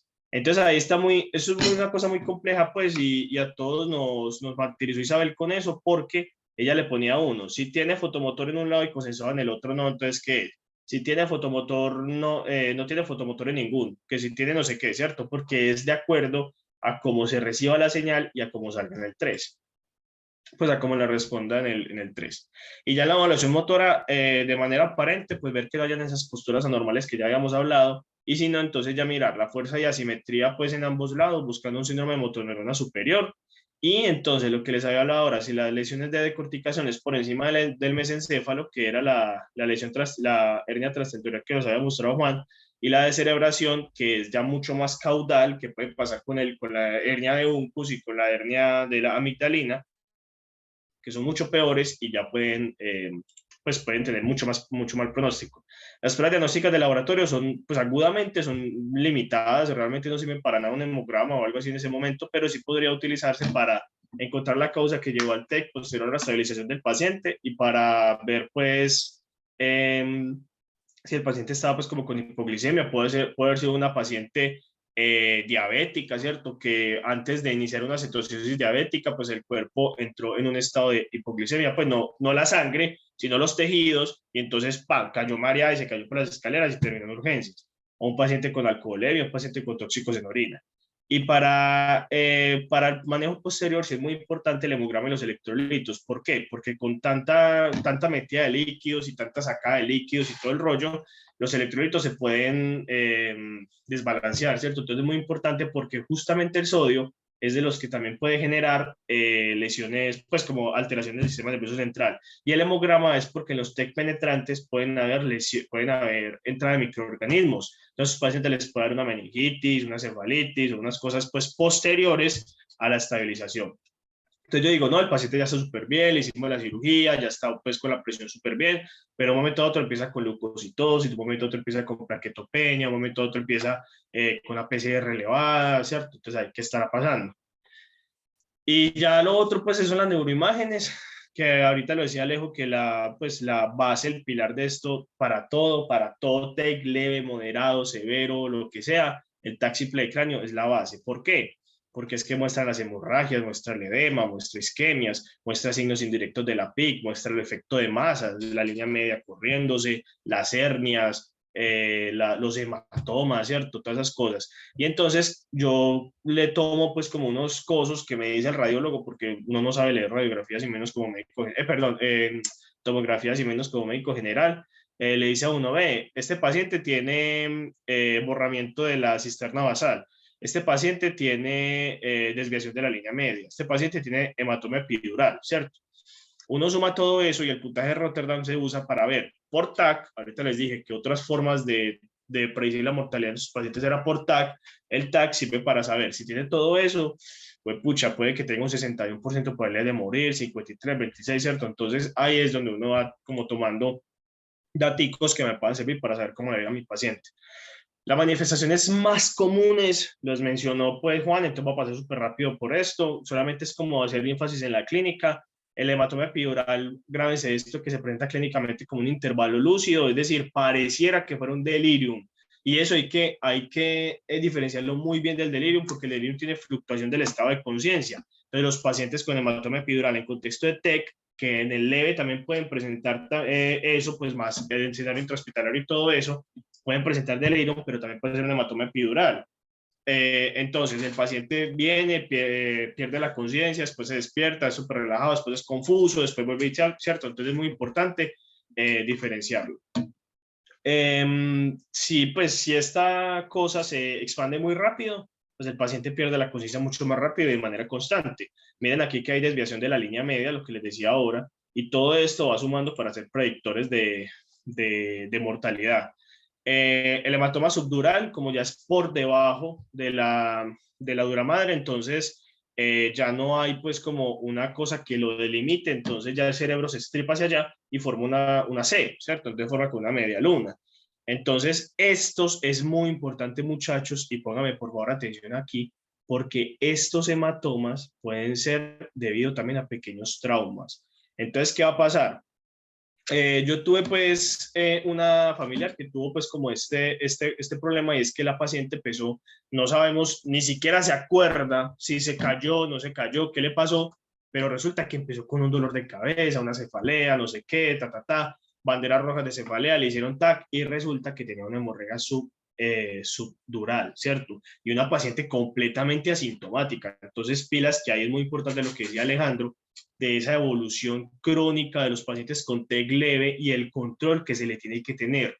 Esto, solamente esta no tanto, pues, aunque esta también puede pasar, pero esta subdural puede pasar sobre todo en los ancianos que se caen en el baño bañándose, todo el rollo. Puede ser que le quede un sangrado, un sangrado, un sangrado, un sangrado, un momento otro, tengo dolor de cabeza y cae como un pollo al suelo. ¿Por qué? Porque ya le hizo el efecto de masa, lo hernió, le deprimió el centro respiratorio y ahí quedó. Listo. Entonces, la presentación clínica depende pues de la cantidad de lesión cerebral que haya en el momento. Pudo haber sido un pequeño trauma y entonces vamos a dividir esa hemorragia, el hematoma subdural agudo. En las primeras 24 horas del paciente los síntomas, los síntomas son posteriores a las 24 horas, y crónico ya si se presenta por allá 2 semanas después del trauma. Y entonces las manifestaciones pueden ser desde una náuseas que le da a todo el mundo hasta una pérdida de la conciencia. Hemorragia subaracnoidea, entonces esta ya es por debajo de la aracnoides. Aquí eso es un TAC pues, con contraste, pero generalmente también si es muy agudo se puede ver en el simple. Miren que se mete pues, dentro de los surcos del cerebro, pues, por donde pasa todo el líquido cefalorraquídeo. Este es muy importante, muchachos, porque este puede ser por un TEC leve a moderado, y puede ser por una consulta externa, por una cefalea. Entonces aquí le hago una mención específica a esa mnemotecnia que nos enseñan en examen físico, que es de las banderas rojas de cefalea. Tienes grave tu foca. La primera de tienes grave tu foca es la T.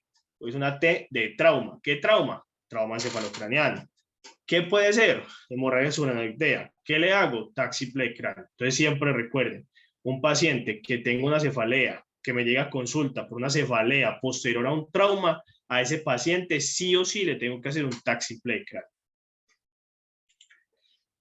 Listo, entonces ya la lesión accional difusa, esto es más por aceleración, desaceleración, ¿cierto? Ya lo había mencionado pues Juan, se rompen pues los axones de los cuerpos y eso genera pues una cosa muy horrible allá adentro, pero no voy a hacer mucho énfasis porque ya Juan lo explicó.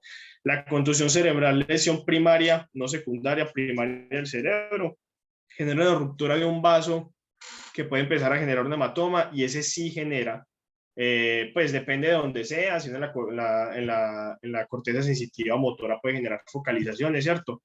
Porque este es más cerebral, el otro era comprimiendo todo el tejido, pero este es más localizado donde sea el golpe, y entonces puede haber focalizaciones y ahí es donde empiezan a haber los problemas. Y el hematoma intracerebral, puede ser por una contusión cerebral, empieza a haber la hemorragia dentro del cerebro, dentro del parénquima. Entonces empieza a expandirse y dependiendo de la zona donde se expanda, pues puede haber los problemas. Por ejemplo, este paciente seguramente, como es en el lóbulo occipital, aquí en todo el frente de la vía visual, pues pudo haber tenido algunas alteraciones visuales. Estos hematomas, aparte pues de los otros que ya vimos que eran extraxiales, estos son intraxiales, son los que más generan herniación. Entonces tienen que tener mucho cuidado porque estos son los pacientes que más rápido se pueden deteriorar clínicamente. Y el edema cerebral, que se ve clásicamente así, digamos, no todos se ven tan así, más porque usted puede tener edema de lóbulos, ¿cierto? Pero no tan así, entonces se borran los surcos porque el cerebro está hinchado, ¿cierto? Entonces se borran los surcos y los ventrículos se colapsan pues por la hinchazón. ¿Listo? El manejo entonces de esos pacientes, lo más importante de todo, muchachos, es los protocolos ATLS, ABCDE, ya lo hemos dicho, y monitorización de signos vitales. Ay, Andrés, ¿por qué es importante la temperatura? Por lo que ya les había dicho. Juan lo mencionó, la hiperpirexia que puede aumentar la PIC, o una lesión, una infección del sistema nervioso central. Oximetría, yo tengo que controlarle muy bien la oximetría a estos pacientes porque no puede ser que por culpa mía se lesione el paciente pues por una lesión hipóxica. O sea, a ver, no es culpa mía pues porque el paciente se lesionó, hizo un TEC, pero ya es mi responsabilidad yo garantizarle el buen oxígeno y la perfusión a ese cerebro. Entonces, pilas con la oximetría, pilas también con la frecuencia cardíaca, sobre todo las bradicardias, porque pueden ser indicativas de un efecto Cushing, porque entonces, claro, el paciente hace una hipertensión severa para lograr mantener la presión de perfusión cerebral y entonces la bradicardia, usted nos explica por qué, resulta que no le tomó nunca la presión arterial, ese paciente ya está casi que mal, pues está muy mal. Y ya entonces en la parte pulmonar, la frecuencia respiratoria también, porque estos pacientes cuando hacen hiperventilaciones, ahorita vamos a ver lo que pasa con el CO2 y eso pues jode todo sobre, eso pues daña mucho más el sistema nervioso central. Y la presión pues ya se los había explicado por el efecto Cushing y porque ya si están muy jodidos pueden hacer hipotensiones muy severas. Entonces la vía aérea tienen que garantizarla siempre. Si el paciente está inconsciente hay que intubarlo inmediatamente. Se puede alterar, ¿por qué? Porque se pegó, pues porque se dio un trauma en la cara, porque se pegó un totazo pues en la cabeza, porque hay sangre y vómito dentro de la cavidad oral y la nasofaringe, perdón, la orofaringe. Puede haber alteración de los reflejos troncocefálicos justamente por el mismo trauma, una herniación, agitación propia del paciente, hipotensión sistémica grave, entre otras cosas. Entonces, muchachos, secuencia rápida de intubación, las 7 P's. Preparación de materiales y medicamentos. Lo primero, lo más básico, la preoxigenación. ¿Por qué la preoxigenación? Al FIO2, para desnitrogenizar la capacidad residual forzada. ¿Por qué? Porque estos pacientes yo requiero que cuando ya estén inconscientes, ese nitrógeno, o sea, que la hemoglobina esté 100% saturada para yo garantizar la buena oxigenación del cerebro. Premedicación para evitar complicaciones durante el proceso, fentanilo, atropina, lidocaína para pues poner inconsciente al paciente, relajación muscular pues con succinilcolina e inducción con propofol, etomidato, benzodiazepinas, pues lo que haya ahí, generalmente en primer nivel que es lo que más nosotros actuamos, pues ahí midazolam, que es lo más común, ¿cierto? Posición, entonces maniobra frente mentón, trim, mete en el tubo, entonces el posicionamiento del tubo tienen que mirar después post intubación cómo está, con la auscultación pulmonar, que esté pues simétrico en ambos campos pulmonares, que el tórax también se expanda simétrico y sobre todo lo más importante para la posintubación es la capnografía. La capnografía es en esos monitores cuando ustedes ven como una linecita que sube y baja, que no saben ni qué es. Pues en uno es como el electro, en el otro es como las pulsaciones, pero ahí está como una rayita, ahorita les lo muestro. Y ya, entonces la hipotensión se guía por la presión arterial sistólica. La presión arterial sistólica para entre 110 y 59 años es de 110 mililitros de mercurio y mayor de 60 años, perdón, son de 100 milímetros de mercurio. Cuando yo tengo hipertensión intracraneana, puede ser por hematoma, puede ser por una herniación, por un edema, lo que sea. El pilar es perdón, una herniación, no. Lo otro que puede generar herniación, listo. El pilar es la terapia osmótica. ¿Por qué? Porque al yo generar un estado hiperosmolar en la sangre, lo que va a hacer es chuparle, quitarle agua a ese cerebro y ese cerebro entonces disminuye su volumen. ¿Listo? Entonces, ¿con qué se hace? Manitol o solución salina hipertónica.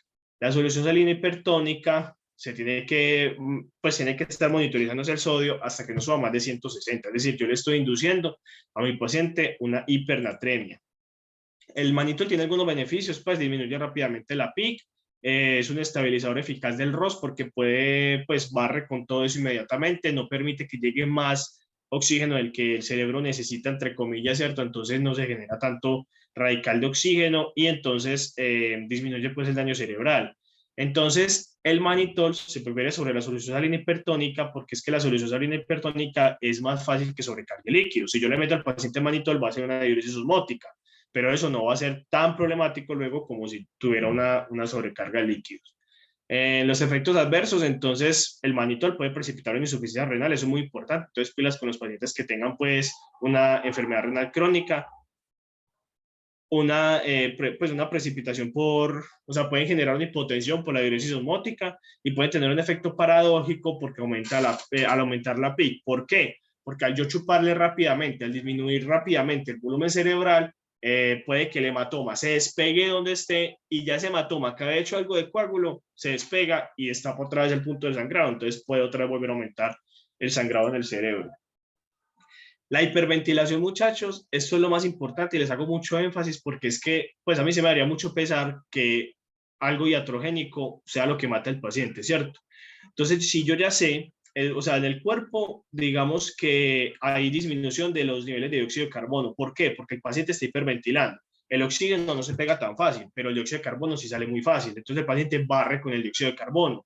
Al final, ¿qué va a pasar eso? Que se va a alcalinizar el líquido cefalorraquídeo y la sangre.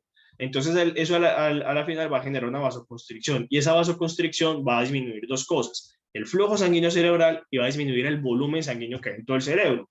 Entonces, a la final, eso se va a traducir en disminución de la entrega de oxígeno a los tejidos en un cerebro que por el trauma tiene aumento de la demanda metabólica. Entonces, ahí está, disminuye la oferta, aumento de la demanda, entonces el cerebro entra en hipoxia rápidamente. Pero luego, ¿qué va a pasar? Si yo llego y le meto al paciente mucho oxígeno para que se estabilice la respiración y entonces el CO2 vuelve y aumenta, la presión arterial del CO2 vuelve y aumenta porque ya se estabilizó. Entonces, ¿qué va a pasar?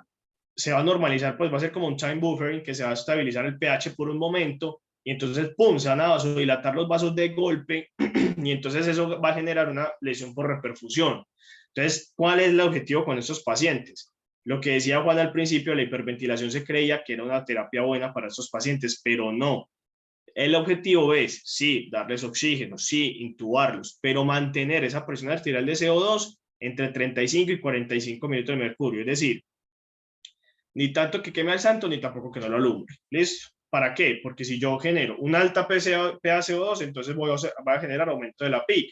¿Por qué? Porque yo genero vasodilatación y entonces la vasodilatación va a generar que si hay un sangrado, se pues genera más sangrado porque llega más sangre. Y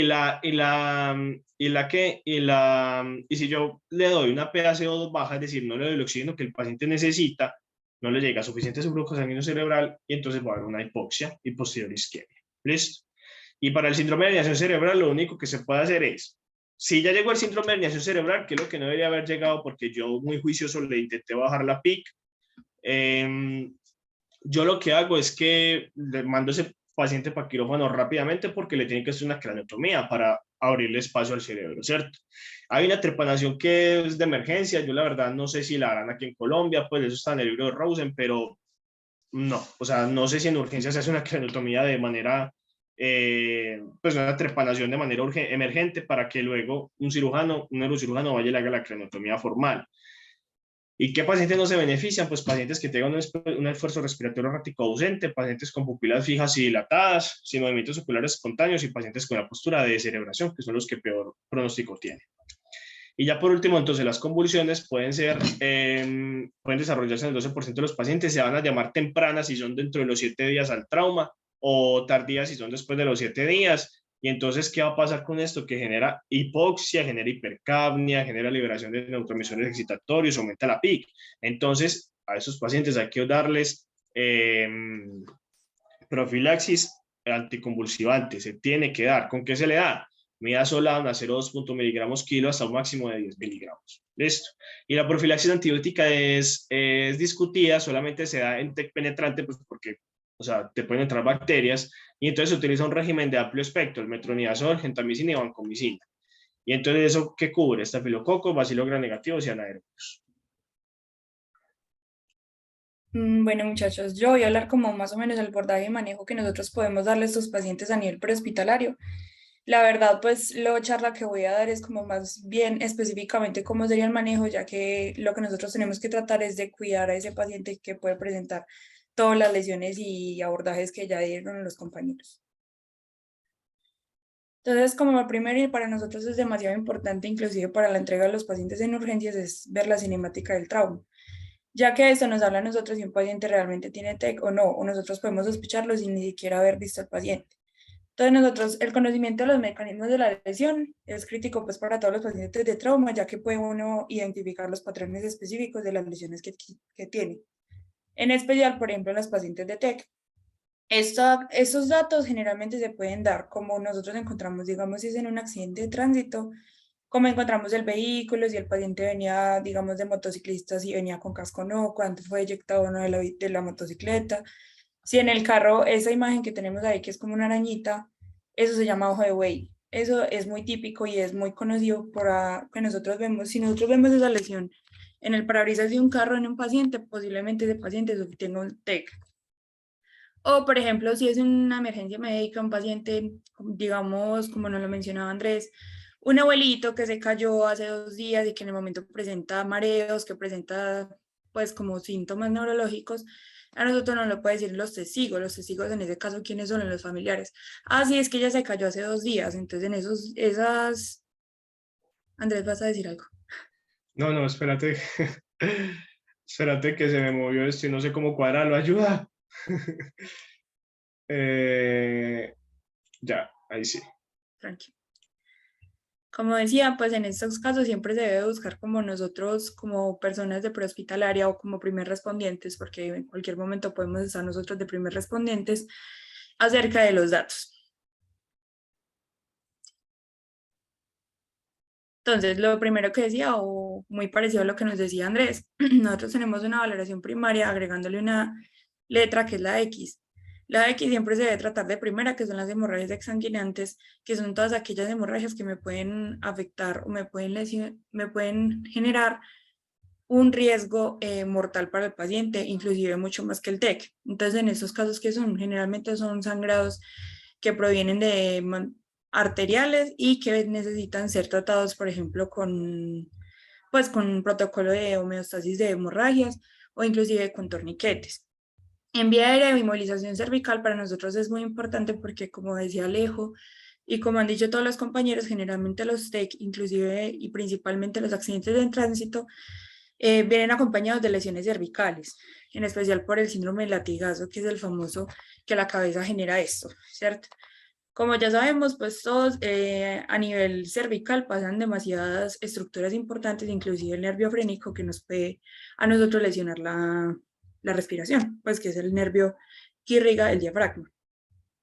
Entonces, en esos casos, para nosotros es demasiado importante siempre que lleguemos al abordaje de un paciente, verificar, por ejemplo, si era un paciente que venía motociclista, revisar que si traía casco y si lo trae a un puesto, se debe retirar bajo protocolo. ¿Por qué razón bajo protocolo? Porque nosotros no podemos descartar una lesión cervical hasta que se haga una valoración completa pues a nivel cervical y se le haga un TAC.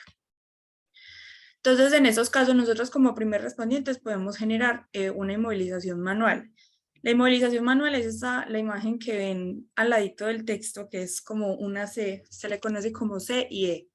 Entonces, la C se pone sobre el maxilar y a nivel de la frente, y la E va cubriendo toda la mandíbula. Esta posición se logra porque, aparte de la inmovilización, nos puede ayudar a nosotros a desobstruir la vía aérea, que en caso de que generalmente los pacientes, cuando están con TEC severo, cuando están inconscientes, generan una relajación a nivel del paladar blando y la lengua, y esto puede obstruir la vía aérea. Eso es muy importante tenerlo en cuenta porque estos pacientes se nos pueden generar una hipoxia o inclusive un paro respiratorio por obstrucción de la misma lengua. Entonces, esta posición que les ayuda con la E nos puede ayudar a hacer tracción mandibular, muy a tener en cuenta. Esa posición es la con la que nosotros podemos desobstruir la vía aérea. Nunca vamos a hacer la famosa posición de frente mentón que utilizamos en RCP, ya que pues por la lesión cervical no podemos movilizar ese cuello de ese paciente. Ya en caso pues de que lleguen, por ejemplo, digamos, ya no soy de primer respondiente, sino como de personal pues de salud de una ambulancia, y tengo acceso a se pone collarín cervical. Entonces, la ventilación siempre se debe ventilar, como decía Andrés, a esos pacientes, generalmente a esos pacientes, a menos de que estén inconscientes. Si uno conoce que el paciente está defendiendo la vía aérea, se debe poner oxígeno. Generalmente, ¿qué oxígeno se recomienda? Eso va a depender mucho de la saturación del paciente, pero generalmente son máscaras de no reinhalación. ¿A cuánto? Ya eso va a depender de los signos vitales de cada paciente. Las máscaras de no reinhalación generalmente son de 10 a 15 litros, casi siempre se ponen de 15, pero hay que tener en cuenta eso de la sobreoxigenación en los pacientes. C de circulación, lo que mencionaba Andrés, no voy a hacer pues como mucho énfasis, y es que nosotros a nivel prehospitalario siempre debemos de tener accesos intravenosos y mantener líquidos. ¿En qué caso?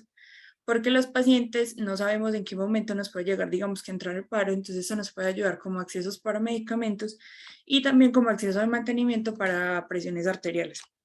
En la de déficit neurológico tenemos que tener en cuenta el Glasgow. Para nosotros el Glasgow es la regla de oro. Desde que llegamos al paciente a evaluarlo, mirarlo cómo está hasta que lo entregamos. Todo el tiempo debemos estar evaluando el Glasgow, ya que eso nos indica como signos de mortalidad en los pacientes y qué tan avanzado puede llegar a tener ese TEC. Y la exposición, muy importante, en prehospitalaria la exposición en especial a los pacientes con, digamos, con accidentes de tránsito, es valorar que no tengan otras lesiones, ya que pues las otras lesiones pueden funcionar como lesiones distractoras, como por ejemplo una fractura de fémur. Una fractura de fémur es una lesión también que nos puede comprometer la vida del paciente y puede a él distraerlo. Entonces, puede que se dice, no, mi pie, y puede, y no se dé cuenta o no esté concentrado, aunque también tiene una lesión en la cabeza, y que ese Glasgow se está comenzando a disminuir. Bueno, entonces, como decía, todas estas escalas, de hecho ya las mencionaron atrás, pero las quiero decir. Por ejemplo, para nosotros tenemos un estudio Nexus que es muy importante en la inmovilización cervical. ¿Por qué razón? Porque a nosotros nos habla de cuando un paciente necesita o no un collarín cervical. Entonces, lo primero es que si el paciente presenta línea media, si el paciente presenta déficit neurológico, si el paciente presenta disminución en la conciencia, que de la nada estaba súper bien, hablándome, sí, contándome todo lo que pasó, y comienza a decir, pero no, yo no sé, yo no estaba acá, o yo no venía para este lado, y empieza así como confuso. Que se evidencie que el paciente estaba intoxicado, eso incluye alcohol, y que tenga otras lesiones dolorosas que distraigan al paciente, como les mencionaba, por ejemplo, una fractura de fémur. Todos estos criterios a nosotros nos hablan de que es necesario poner un collar cervical a un paciente, así el paciente no tenga dolor en el cuello, porque eso nos habla de que posiblemente pueda tener una lesión cervical que si yo no cuido pueda comprometerse más. Bueno, entonces esta es la escala de Glasgow, no la voy a especificar mucho porque Andrés la explicó súper bien. Exactamente lo mismo, y es muy importante en prehospitalaria porque me habla de la evolución de un paciente. Y lo mismo, cuando nosotros llegamos a un paciente, lo evaluamos y bueno, entonces ese paciente, yo llego y me está hablando 15-15, yo ya sé que eso posiblemente es un TEC leve, pero no va a ser lo mismo un paciente que me llegue, me estaba hablando, tal vez estaba 14-15 porque estaba desorientado, y lo subo a la ambulancia y en el momento en que paso de ahí a la ambulancia ya estás 13-12-15. ¿Listo? Entonces ahí yo puedo hablar, ese paciente está con TEC moderado, se está evolucionando y puede llegar a un TEC severo. Bueno, la valoración secundaria. Considero yo que esta valoración secundaria es muy importante porque nosotros nos habla de qué puede ser o no ese paciente. Entonces, primero, la exploración de la cabeza y la cara del paciente en buscaría hundimientos y crepitaciones, todo lo que mencionó Andrés.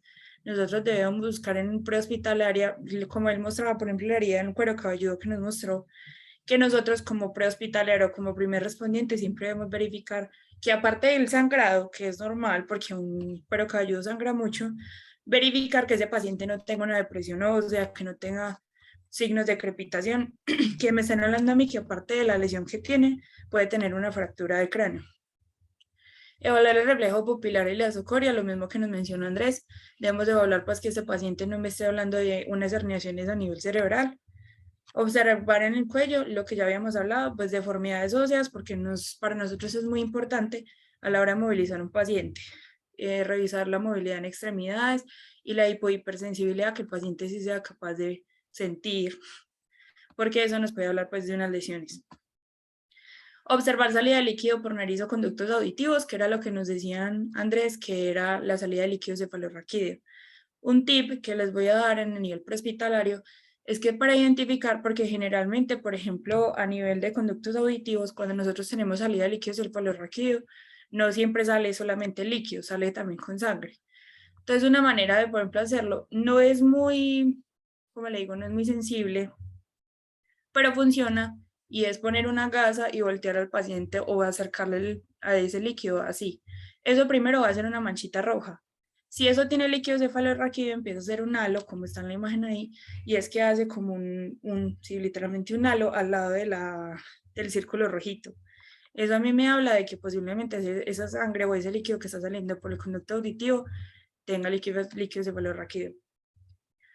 Si un paciente tiene pues otoliquia y rinoliquia, también tenemos que verificar pues como los signos que nos habló Andrés de fractura de base del cráneo, porque de eso nos va a depender también mucho la evolución de los pacientes. Valoración continua pues de la escala de coma de Glasgow, como habíamos dicho. Exploración neurológica exhaustiva en pacientes conscientes. Entonces, listo, verificar que los pacientes no hayan presentado episodios convulsivos post-trauma, que el paciente no esté presentando episodios eméticos post-trauma, que el paciente no haya evolucionado pues como unas disocorias, que no esté perdiendo sensibilidad, que conserve movilidad, reflejos, hacerle Babinski. Todo eso nos puede nosotros hablar si ese paciente pues realmente, digamos, si es un TEC leve con riesgo o no tiene riesgo, o si es un TEC leve, pero que me está presentando algunos síntomas neurológicos que me hablan a mí un paciente que puede comprometerse.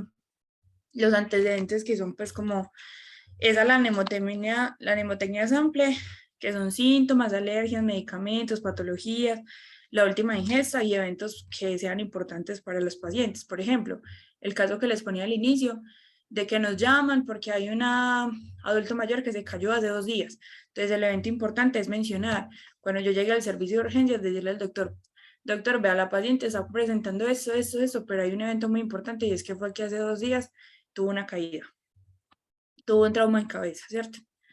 Los signos vitales, como nos mencionaba Andrés, una presión arterial como nosotros como meta, como mínimo mantener una presión arterial sistólica de 90 para poder tener irrigación cerebral. La saturación de oxígeno, que no debe estar por debajo de 90%. Nosotros, como decía Andrés, como personal de salud debemos de comprometernos a tratar de cuidar y mejorar esa lesión que ya el paciente tiene. Entonces la saturación, lo ideal sería que fuera por al menos 94% de saturación. Pero pues como mínimo, así muy a raya, la saturación a 90%. ¿Eso de qué va a depender? Entonces les ponen dispositivo de alto flujo, que nos pueda a nosotros dar una oxigenación, que el paciente pueda llegar al menos hasta una saturación como mínimo de 90. Revisar frecuencias cardíacas y tensión arterial, que me esté hablando como siempre del estado hemodinámico de ese paciente. Ojo con la frecuencia respiratoria, porque hay algo muy importante y es que cuando hay lesiones cerebrales, los pacientes comienzan a hacer respiraciones patológicas. Entonces pueden llegar a tener ventilaciones pues con profundidad diferente o con frecuencias diferentes. Entonces tener en cuenta que esos patrones respiratorios posiblemente no sean efectivos para la oxigenación de los tejidos. Entonces, tener en cuenta, doctor, cuando lleguen unas urgencias, contar, es que este paciente, cuando yo llegué a la escena estaba respirando normal y llego aquí y ya tiene respiraciones agónicas. Entonces, eso es un determinante muy importante a la hora de glucometría, como ya lo mencionaban. Las hipoglicemias tienden a tener muchos síntomas neurológicos. Entonces, diferenciar de que ese paciente no está presentando una sintomatología neurológica por el TEC, o porque está hipoglicémico, o porque está hipóxico. La temperatura, por lo que ya habían mencionado. Y buscar otras lesiones, como ya les mencioné, pues empezar a diferenciar. Claramente, digamos, un paciente con TEC puede tener otros traumas. Entonces, que tiene un trauma de tórax, verificar que ese trauma de tórax no me esté comprometiendo la ventilación y me esté complicando más el TEC. Porque acuérdense que todo es una máquina, y más en un paciente con politraumas. Entonces, si uno no le soluciona un trauma, el otro se va a empeorar y así. Entonces, en el traslado del centro hospitalario, se debe realizar pues durante el traslado del Milo.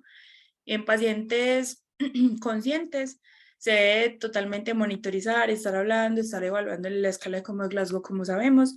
En pacientes inconscientes, pues el traslado mucho más pronto, inclusive nos vamos en código. Código quiere decir que nos vamos con sirenas y luces y todo a súper rápido a los hospitales, porque generalmente son pacientes muy graves que necesitan de la atención médica pues en un ámbito hospitalario urgente. Generalmente esos pacientes siempre se debe hacer monitoreo de signos vitales para poder nosotros ver que ese paciente no nos esté empeorando, incluyendo la escala de coma de Glasgow. Bueno, una cosa que se me iba a olvidar y les iba a decir, y era que, por ejemplo, con los pacientes que nos mencionaba, cuando yo era estudiante a mí me enseñaban mucho esto, que los subdurales, hay una mnemotecnia por ahí que dice abuelito apendejado, subdural asegurado, porque generalmente son sangrados muy lentos. Entonces había que tener en cuenta que, por ejemplo, estos pacientes, esos sangrados pueden demorarse varios días. Diferente, por ejemplo, a un sangrado epidural o un sangrado pues como más diferente que tienen una acción rápida, son pacientes que entran en TEC, pues son TEC severos así rápidos. Y me pasó que durante el traslado el paciente recuperó conciencia, pero no del todo, sino que se volvió agresivo. Esos pacientes son muy agresivos, a menos de que estén inconscientes, tengan en cuenta que son demasiado agresivos.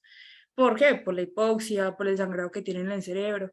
Claramente no son conscientes, pero son muy, muy agresivos. Entonces, tener mucho cuidado durante el traslado con esos pacientes, pues en especial los que no están inconscientes. Bueno, mantener accesos intravenosos, como ya les dije, porque es una prevención tanto para nosotros como para los pacientes, para el personal del centro hospitalario. Los líquidos generalmente se ponen líquidos de mantenimiento, porque primero para prevenir y revisar que esa presión arterial si esté por lo menos de 90 sistólica, que nos pueda a nosotros asegurar una perfusión cerebral. Y dos, yo no le puedo poner líquidos mucho, así el paciente esté súper mega hipotenso, porque yo no sé si ese paciente sí tenga un sangrado activo. Entonces, si yo aumento o pongo líquidos a chorro, como nosotros le decimos, puede generar el aumento de ese desprendimiento de ese coágulo en ese sangrado y puede aumentar pues como la lesión a nivel cerebral y aparte que le puedo generar coagulopatías. Oxígeno, como ya les mencioné, metas de al menos 94%. Y aquí, pues como mencionando lo que ya había mencionado Alejandro, y era cuando nosotros determinamos que un TEC leve necesita un traslado. Es exactamente lo mismo. Tenemos los criterios de New Orleans y las reglas canadienses que nos indican a nosotros qué paciente puede tener riesgo o necesita un TAC, así no tenga síntomas neurológicos. Entonces, los más comunes de todos esos que yo he visto, los más comunes son episodios eméticos post-trauma, pacientes con convulsiones post-trauma, pacientes borrachos, que son los más comunes, o intoxicados, que van en moto a toda y así digan que te están bien, que yo no tengo nada. Esos pacientes sí o sí necesitan una neuroimagen.